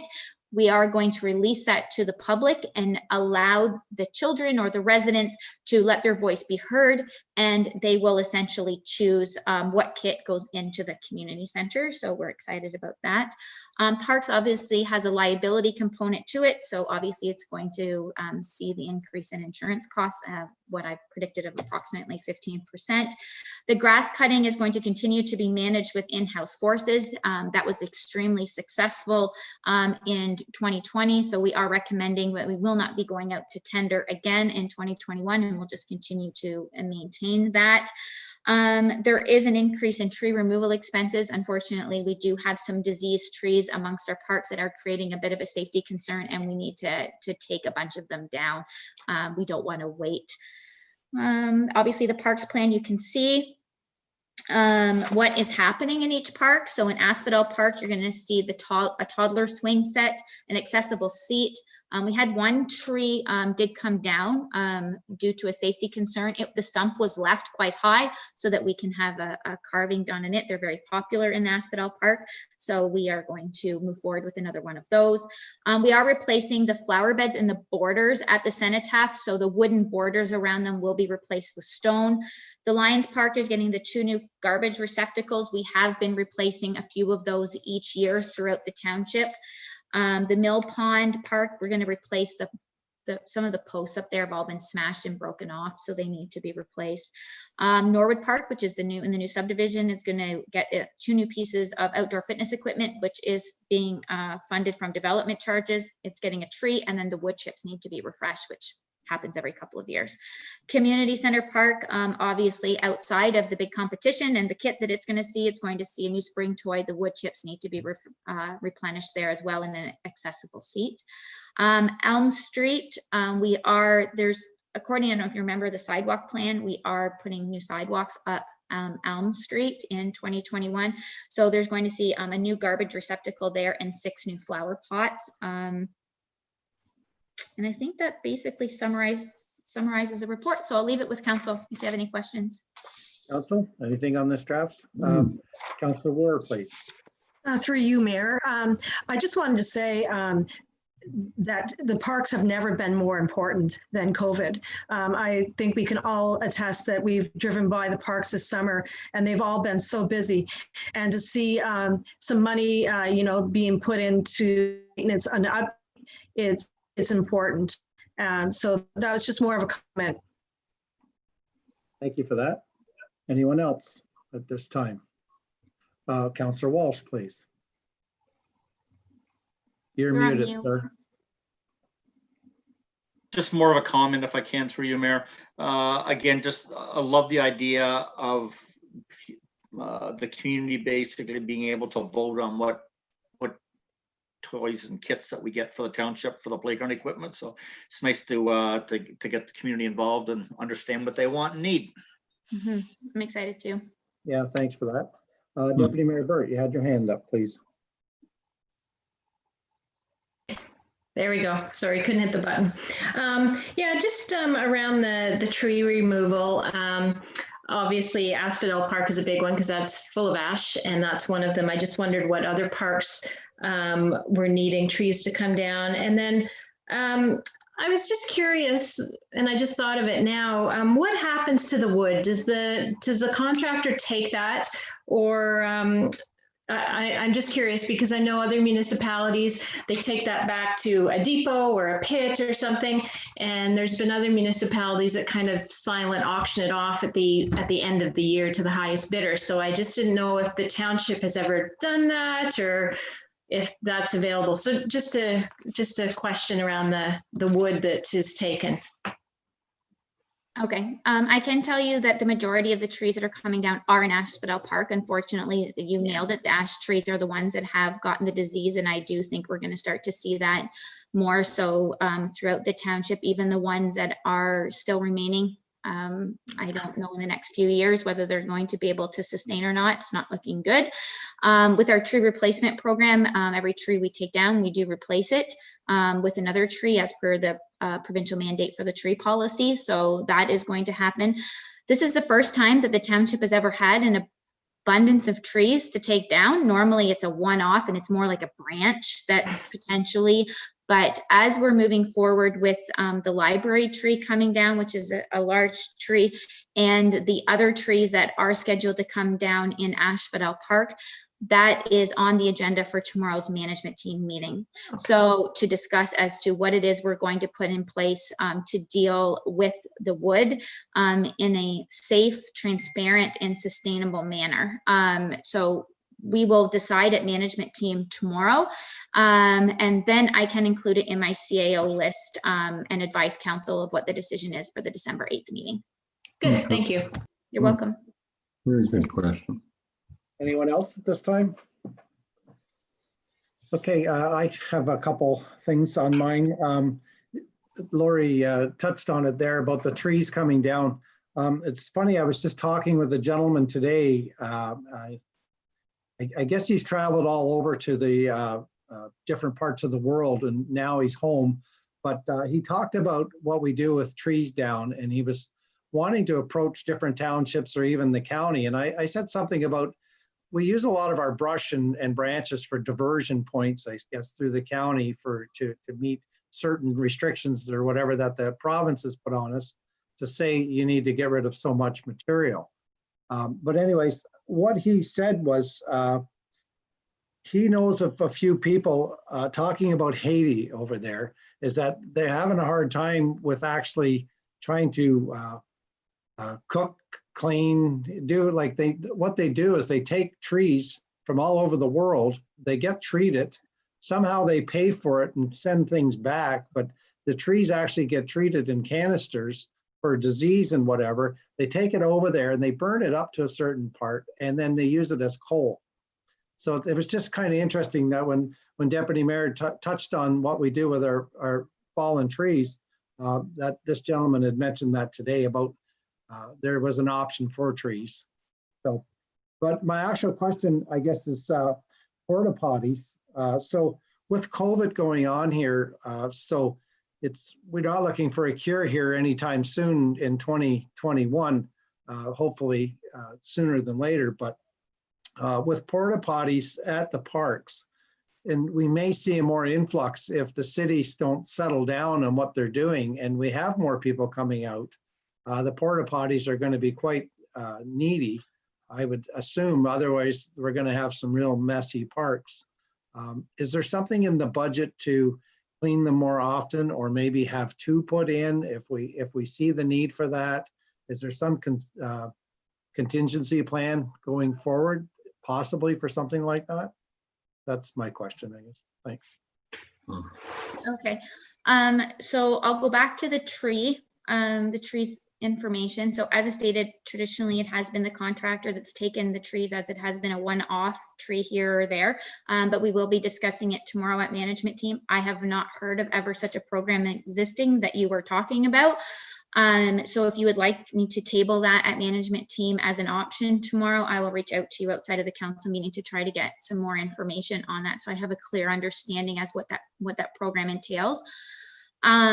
Your question in regards to the porta potties, we did see an influx of activity at the parks this year once they reopened.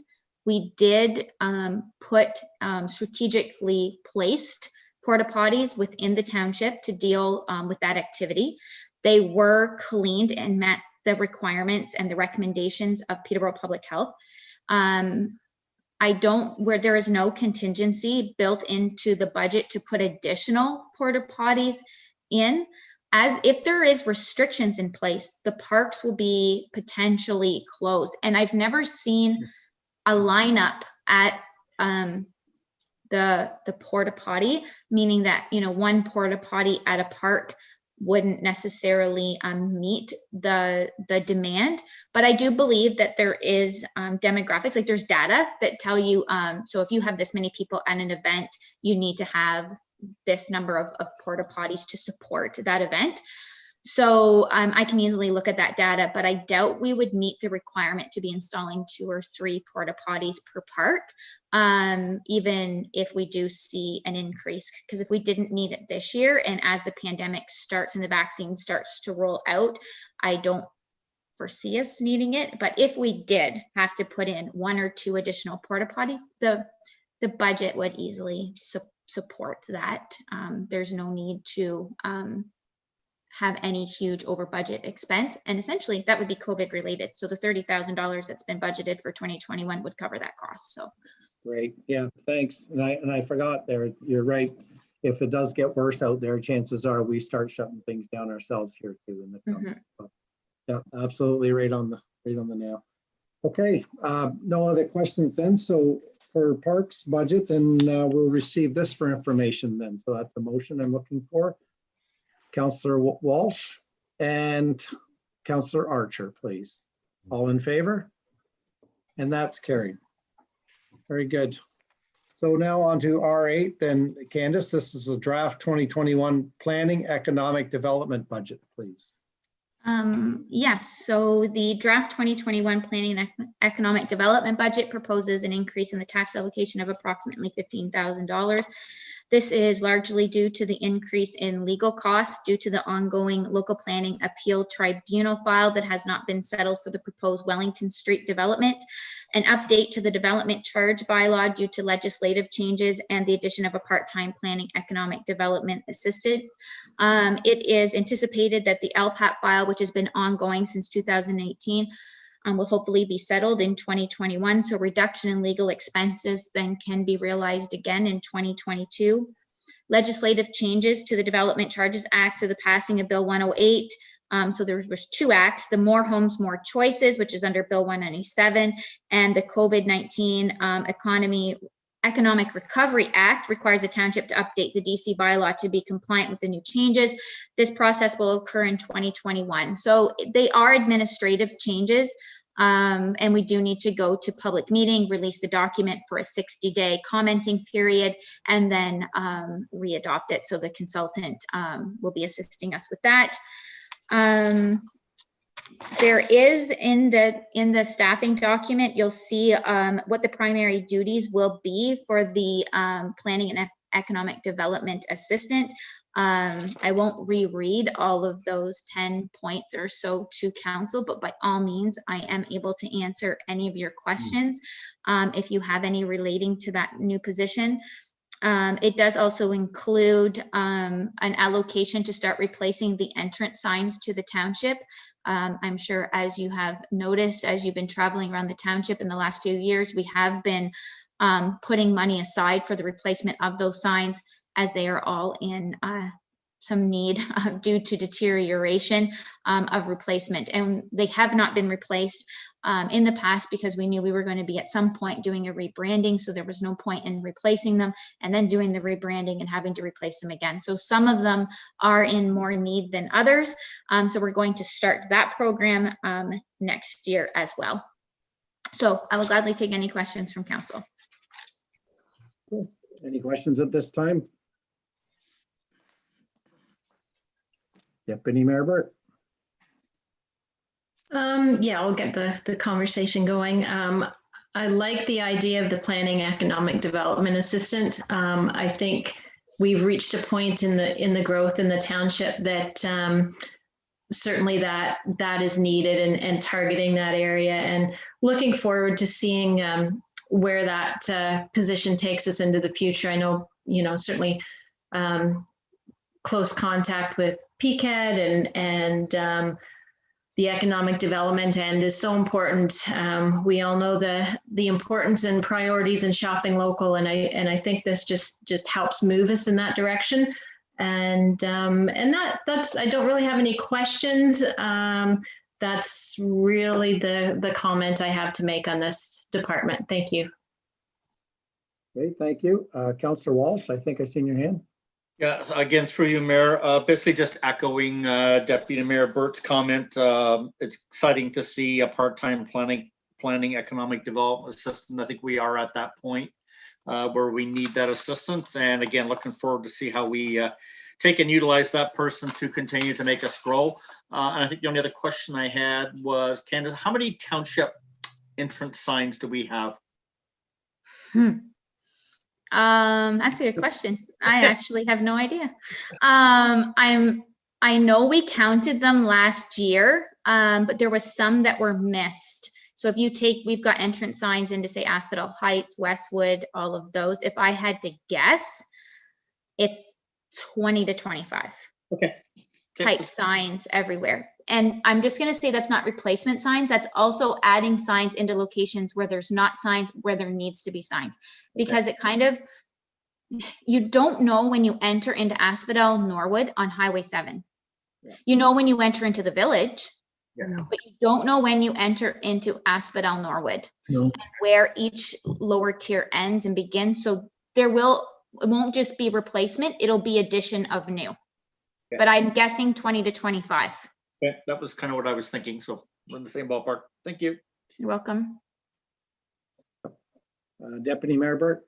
Yeah, just to follow up on that question, Candace, timeline to complete that seems like an awful lot of signs. And I just wondered. Might not all be done next year. All of them done next year? Oh, I no, doubt it. I didn't think so. No, so I'm just wondering, like a 5-year period, or what are you thinking? 5 to 10? Oh, 2. Okay, perfect. Yeah, so it'll be a 2-year plan. It'll obviously, we need to do the procurement for the signs, and that's going to dictate the length of time. The anticipated timeline from staff will be, the project will commence in 2021. It'll finalize in 2022. And obviously there'll be a plan based on the procurement as we have to identify.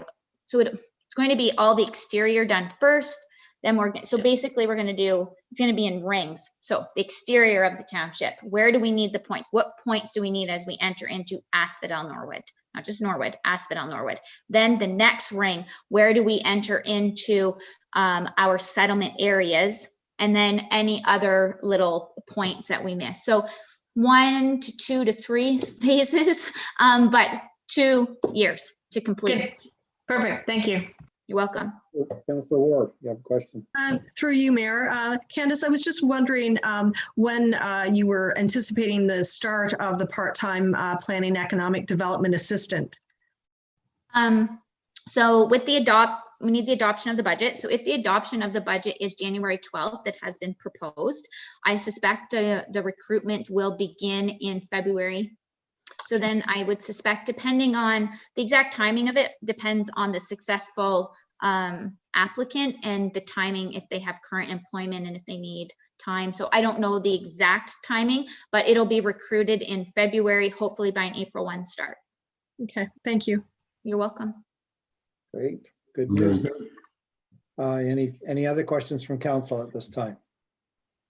Okay, seeing no hands then, so we need to receive for information the draft budget for planning economic development. Councillor War and Councillor Walsh, all in favor? That's carried unanimous. Thank you. R9 then, Candace, please. It would be this is regarding the management action list. Yes, thank you, Mayor. So you will see we are gearing up for the very last meeting of 2020. It's hard to believe, but it is the final meeting on December 8th. So what you're going to see is the fees and charges bylaw. Traditionally, we have brought this bylaw forward for its annual update in January. We have backed that up for December adoption to implement January 1 to be, instead of doing a retroactive approach to the fees and charges, so that we know exactly where we are when we come back from Christmas break for the fees and charges, just basically for implementation from a staffing perspective as to why we've changed the timing. There will be a public meeting, so you're going to see a zoning bylaw amendment for Carter's there. I don't know if you're going to see the document retention bylaw. I have an 8-hour AMCTO webinar with changes and recommendations that I need to watch prior to finalizing the draft of that document. So to be perfectly honest, it's whether I have time to watch that 8 hours and draft the document while I'm preparing the draft budget. I don't know. That may be pushed till January. You're going to see the final budgets, obviously in draft form, getting ready for the public meeting on January 12th for the water wastewater rates, which I think you're going to be very pleased with both documents as to what we're landing and what we're able to do for our residents in these trying times. The curbside collection contract extension, there is the ability to do a 1-year extension to that contract. The recommendation will be to take advantage of that provision in the contract, and then we will be going to tender next year. Township insurance renewal, council meeting dates, office calendar. So those are housekeeping items we deal with every December. The RIDE grant agreement. So we were successful with the RIDE program and getting the dollars for the OPP to be able to implement RIDE checks in the township. It is, again, basically a standard agreement and grant that we have been successful with every year. So we need to do that. And that basically should sum up our meeting for the most part, unless something pops up between now and then.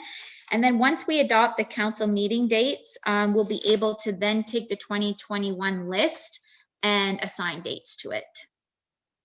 So put some thought into, take a look at the calendar, take a look at the year, take a look at the months that we have been successful in holding one council meeting and other months where 2 have been required. Take a look at that and see if that works for your schedule. In the past, we have traditionally seen 1 meeting in February, 1 meeting in July, 1 meeting in August. This past year, we've done 1 meeting in September, 1 meeting in October, and 1 meeting in December. The other months we've done 2. So take a look at that, see how you feel. There will be a recommendation coming forward to staff based on the action list, based on the timing of the year, based on what we require to meet with council in order to ensure business continues in a timely fashion. And then, of course, take a look at your own calendar and come prepared to make any sort of recommendations to the next meeting. So then somehow when we do this calendar, we're going to have to work around your vacation hours too, right? Right. Yes. Right. Yeah. Yes. Yes. I haven't missed a meeting in 7 years, so I don't think I'll start now. But yes, those one meeting a month do help the vacation time. Yes, they do. They do for everybody, actually. All right. Anybody, any counselors have any questions on the management action list? Okay, seeing no hands then, so we need a motion to accept the report as presented and amended, I guess. Councilor Archer and Deputy Mayor Burt. All in favor? And that's carried unanimous. Thank you. Okay, next on the agenda then is correspondence for action. So C5 is the Township of Amaranth, Bill 218.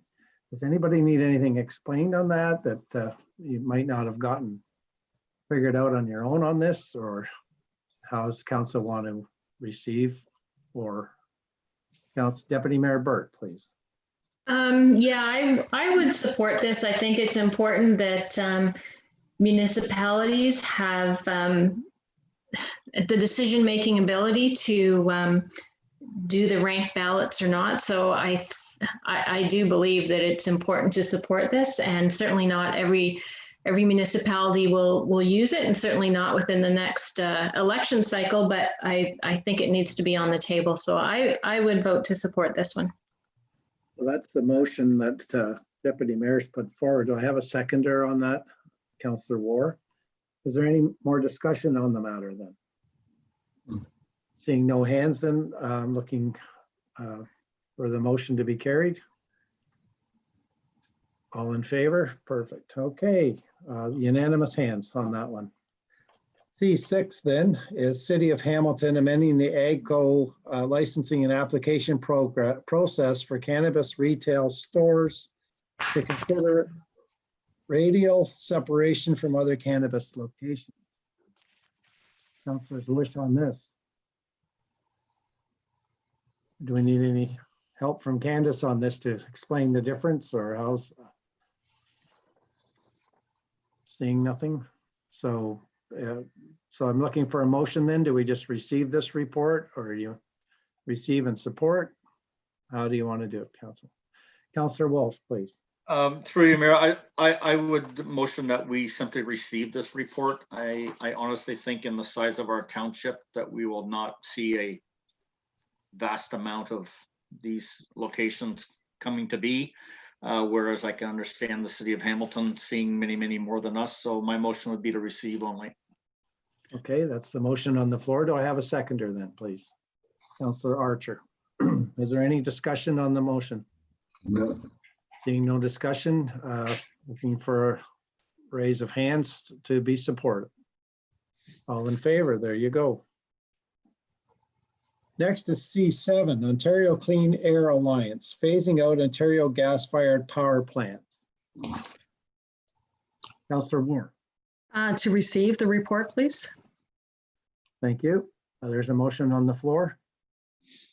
Do I have a seconder?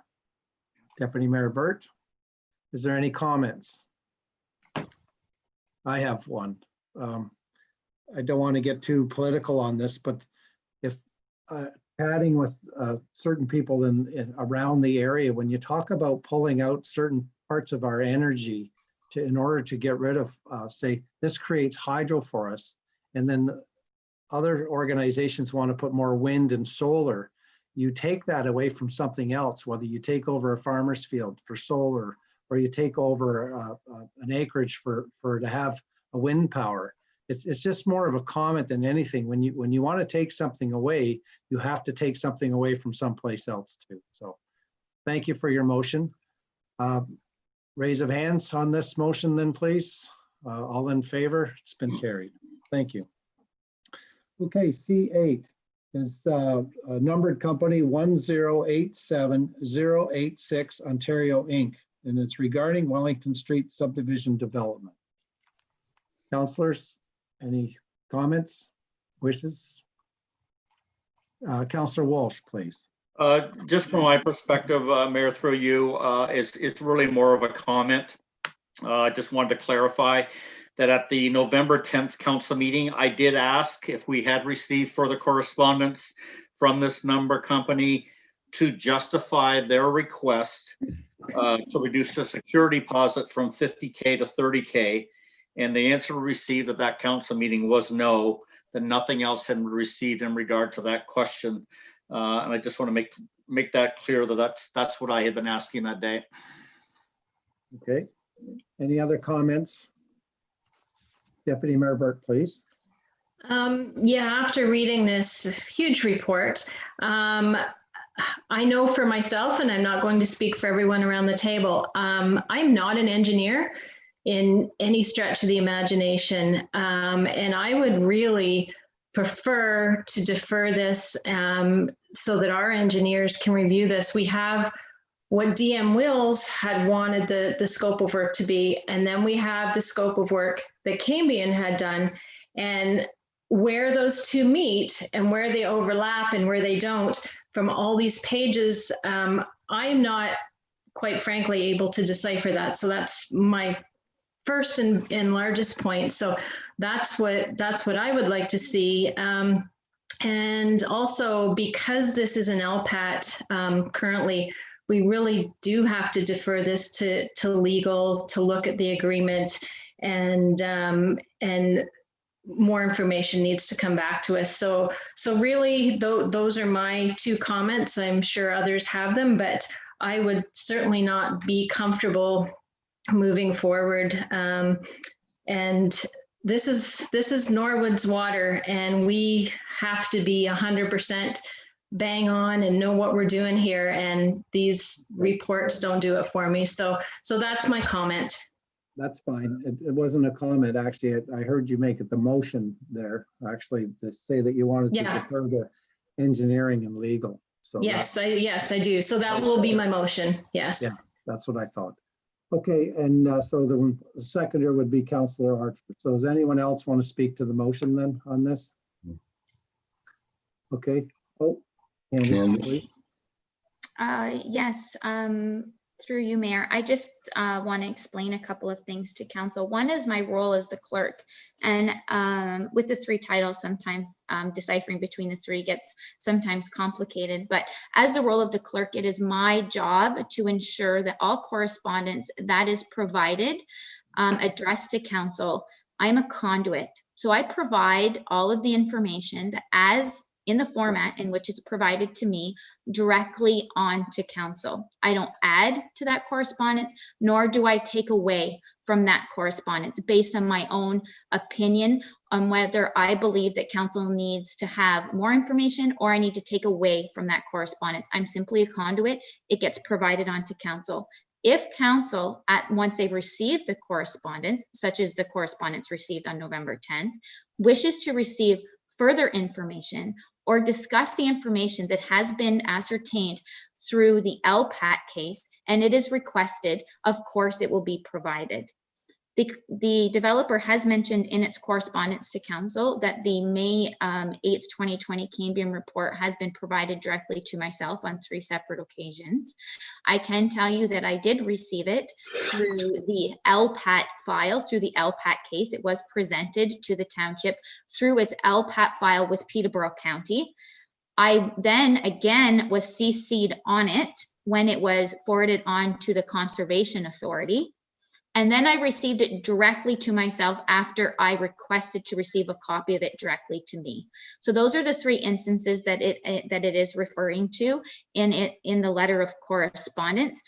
But the developer did not provide the May 8th, 2020 Cambion report to the clerk's office for inclusion in the November 10th council meeting agenda package. They did, however, include it in their correspondence request for today's meeting, and that is why it has been included in today's agenda package for council's consideration.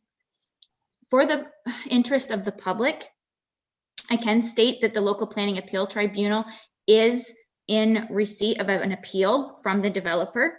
It has been ongoing for approaching now approximately 2 years.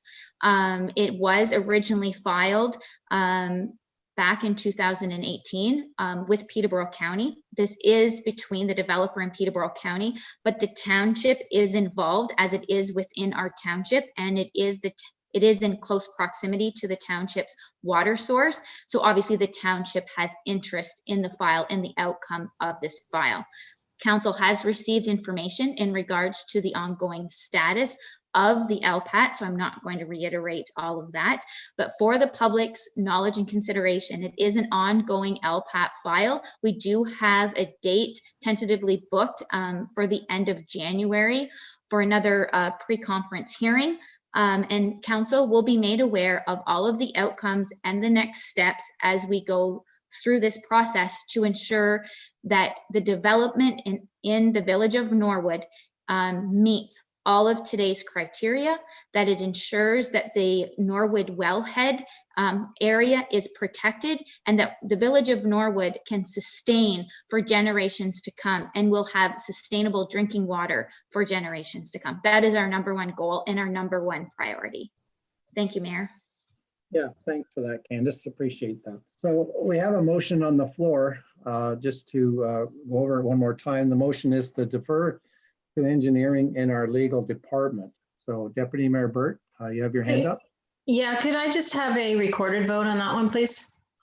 You certainly can. And then, so Candace then will ask the appropriate questions to each counselor when she is ready. Thanks.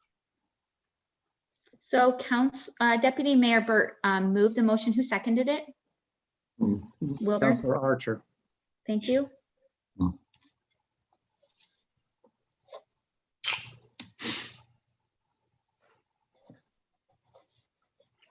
So in a recorded vote, we normally have to have signatures on this. So then we'll be asking for council to make the appropriate arrangements to get to the office, I guess, as soon as you can to have it signed.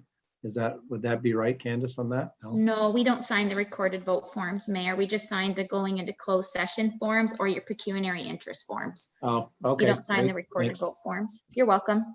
Yep. So the motion is, and please, if you'd like any amendments to this motion, council, please let me know, that the council of the Township of Asphodel-Norwood directs staff to provide correspondence received from 1087086 Ontario Inc. to the township's engineer and the township's solicitor for advice. Correct. Okay, so Deputy Mayor Burt, Yes. Councillor Walsh, Yes. Councillor War, Yes. Councillor Archer, Yes. Mayor Bonneau. Yes.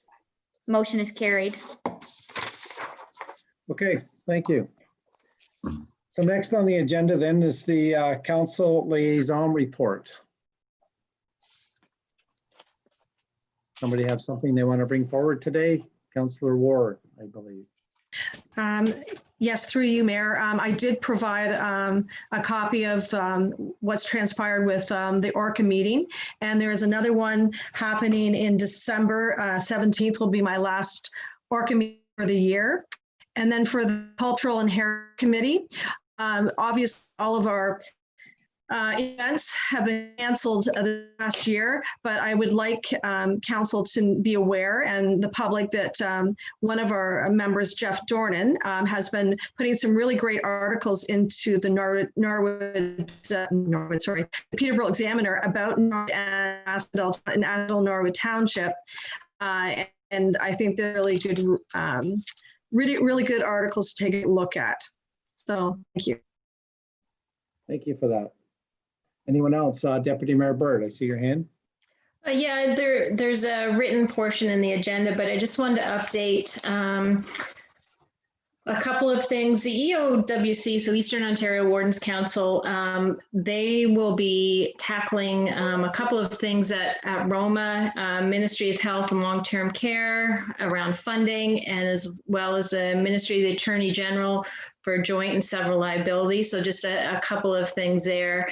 And any other things, actually it was echoed at, or it was stated at our last meeting and certainly echoed at County Council that if we have any other concerns that our MPPs in our local regions are very good to local councils this year, and reaching out to them directly on any issues seems to be the way to go, and versus a 5-minute Roma conference agenda. So that looks like the way the county is going as well.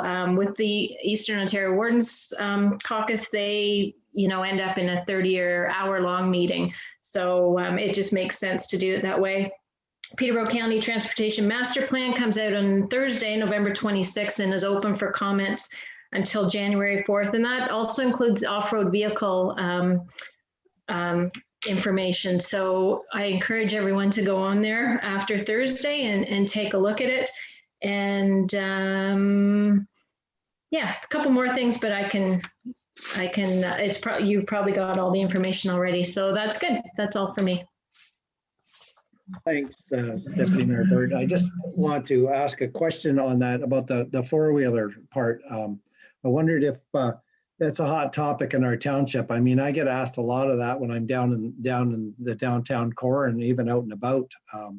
If something couldn't be maybe put out on our webpage or something like that to look at Peterborough County for their master plan, just to give people a heads up possibly that they need to put their comments and concerns out there for them also. Just to follow up on what you'd said. Thanks. Anyone else have anything else under the liaison reports? Okay, seeing none, thank you. On to the CAO clerk's treasurer's list, please, Candace. Yes, I would just like to advise council that I did receive an email and I promised to pass the message along from Lions President Terry Lowe, a thank you to Asphodel-Norwood Council staff and the residents and taxpayers of Asphodel-Norwood for the donation to the Lions Club Toy Drive for 2020. So we did pass on his thanks for that. The mayor and I did attend a hydro meeting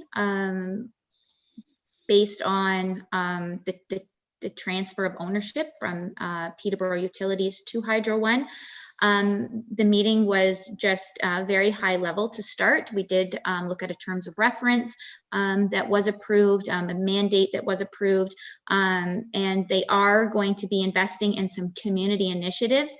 So they are investing in Kawartha Food Share, which is fantastic. So they are going to be putting some money towards that, as well as two other initiatives within the city of Peterborough. So the Yes Shelter, they are putting some funds towards that. And there was one other initiative in the city of Peterborough, but it's escaping me at this moment as to what it was. But 3 community initiatives that they are moving forward with financially funding. We are going to meet again in January, end of January, early February of 2021 to keep discussing the customer transition and integration, which is scheduled to happen June 1st of 21. A lot of that is based around data validation. So taking a look at all the data that's being transferred over, consumer data, and making sure that all that data is validated and there's a kind of a seamless transition in that regard. They did state that the data set from PDI is one of the best they've ever seen in a transition environment. So they do foresee very few issues. Due to COVID, they have been waiving late payment charges. And of course, they highlighted the time of use program and how the users at Hydro One do now have that choice as to how you would like your hydro bills and how you would like to be billed. They do know that it was highlighted that there is a need to communicate billing changes over and over again due to the high level of seasonal residents in the areas. So especially in Selwyn. So the Lakefield area, there is a seasonal population there that they want to ensure that the residents are aware of. They are currently working with PDI employees and negotiating positions in Hydro One, and that's going well. Brock Mission was the other one. I just looked at my notes. Sorry, Brock Mission. So they are taking, so it was 75,000, 25,000 to the Yes Shelter, 40,000 to Kawartha Food Share, and 35,000 to Brock Missions. So they have invested that back into the community. They are looking at a year-round engagement program that has community grants, charitable partnership activation. So they're heavily involved with Scouts Canada, as well as in Indigenous communities. So we will be able to reach out to them for sponsorship. So we do reach out to corporate sponsors for, say, Showcase Asphodel-Norwood, those types of events. So we now know directly how to get in touch with those programs. So that's something we need to consider moving forward. They did solidify their promise. So it's going to be a 1% reduction and freeze to the base distribution rates for 5 years for the transition customers. And then the rate increase will be below inflation from years 6 to 10. So they've got an increased account flexibility and digital solutions, improved outage communications, and a new energy saving program. They also completed a telephone survey approximately a year ago for Norwood, Peterborough, and Lakefield customers. The results of that survey stated that the majority are satisfied with current service, and that the majority do not expect an impact of quality of the service when they switch to Hydro One. The highest rate of concern obviously was due to the financial impact and if there would be any rate increases and what that would mean. But obviously they have taken all that into consideration, and that's why they've made that financial promise of the 1% reduction and then the freezing of the base distribution rates for 5 years. That's basically, any questions in regards to the Hydro One meeting at all? Mhm. No. The interim audit has been scheduled for 2020 for December 7th and December 8th. It is going to be in person as of now. Don't know if that's going to change between now and December 7th or 8th, but hopefully not. It is scheduled to be in person. We are keeping the same team. We've modified the schedule there. So I will be in the office both days with just the finance staff that needs to be there to conduct the audit. The task force meeting, just to advise council, obviously we have met last Friday to discuss COVID impacts to the township. The biggest one being the library's moving to browsing. So the library has opened to browsing, or will be right shortly. I don't know the exact date that they're going to be implementing that. It's going to be a time limit approach to the browsing. But they have worked with Peterborough Public Health and the task force in ensuring that the safety plan has been put in place, and they are going to be offering that service to the public in a safe approach. They did approach the task force and did include in their communications with Peterborough Public Health to open the Westwood facility to the Westwood Seniors Club that used to be the card playing group, as well as the Westwood Book Club.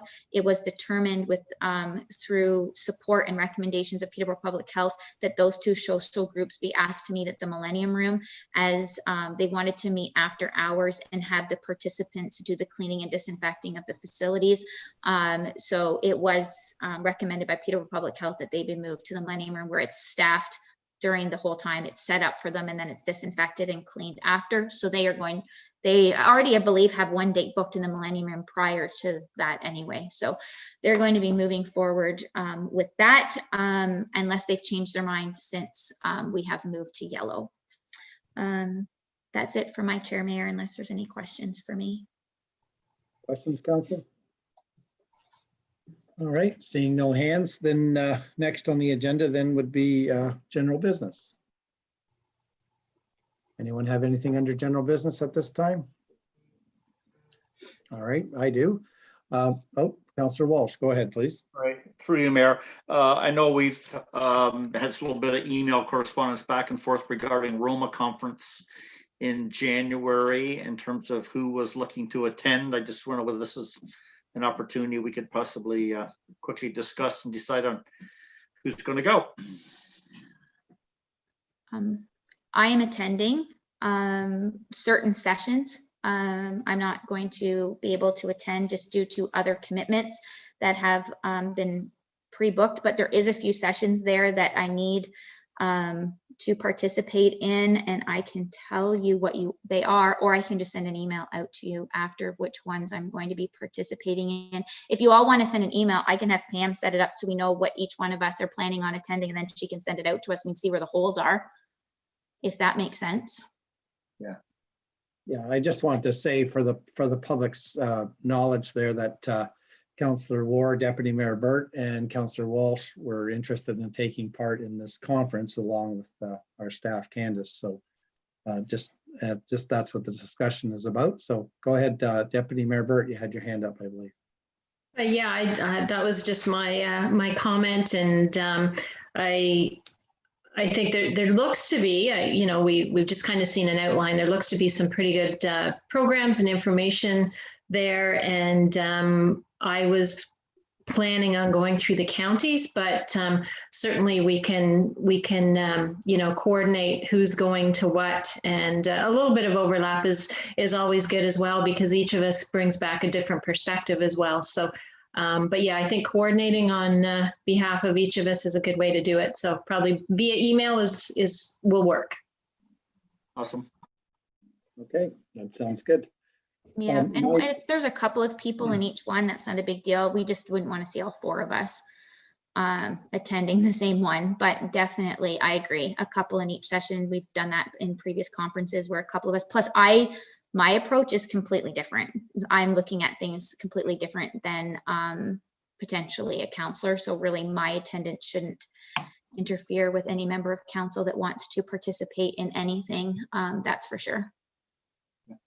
Sounds good. What about Good Roads? Have we heard anything about that at all? Are they going to do an online platform? I haven't seen anything. I think it just came out. Did it actually just come yesterday. out? Yeah, something came out about Good Road. Because So, yeah. traditionally, Councillor Archer and yourself attend that one. So I didn't know if you're, So, pardon? it came out today. I got Oh. an email. Okay. No, that would be why. Okay. So under general business for myself as mayor, I had the privilege of making my way to Pleasant Meadow Manor the other day for groundbreaking shovel turning soil that they've started construction over there. So that's great news for our township going forward. The province has put in another $4 million towards the project, somewhere around there. David Pacini had a great speech for us. Some of the heads of Omni were there to, give the old elbow bump and say, and I said, well, we're very proud to have Omni here in our village, and you're looking after our seniors, and most of our residents are able to stay in the area, which is just going to be terrific for us. So anyways, that was quite enjoyable. They had one lad there that was part of their council from inside. He come out in the wheelchair, and he was quite a card, but it was a good hour. We were out. It was cold. The wind was blowing, but very, very, very important for our township going forward for sure. So that's all I have. All right, next on the agenda, notice of motion. We have none at this time, I don't believe. Council, nothing. So no closed session at this time. So on to our favorite time of the day, then I guess we talk bylaws. Madam Clerk, please. Yes, being a bylaw to authorize the execution of an agreement between Autonomy Region Conservation Authority and the Township of Asphodel-Norwood be read a first, second, and third time and numbered 2020-58. Motion by Councillor Archer, seconded by Councillor Walsh. All in favor? That's carried, unanimous hands. Being a bylaw to appoint members to various boards and committees in the Township of Asphodel-Norwood be passed first, second, and third time and numbered bylaw 2020-59. Yes, it's that time of day. Councillor War, thank you. And Deputy Mayor Burt, all in favor? And that's carried, thank you. And the confirming bylaw, please. Being a bylaw to confirm the proceedings of the regular meeting of Council of the Township of Asphodel-Norwood held on November 24th, 2020 be carried a first, second, and third time and numbered bylaw 2020-60. It's time for this meeting to end. Yes, soon. Councillor Walsh and Councillor Archer, all in favor? And that's carried unanimous. And I'll say the last one if you want. Sounds good to me, sir. A motion to adjourn, please. Deputy Mayor Burt, and second it by, oh, nobody wants to leave, Candace, I'm sorry. Councillor Archer, seconded, and all in favor? That's carried. Thank you. And thank you very much to staff. Thank you very much to council. We are very proficient. Good meeting and well done. Thank you. Thank you, Mayor. Have a good day, everyone. Bye. Take Bye. care. Bye-bye. Bye.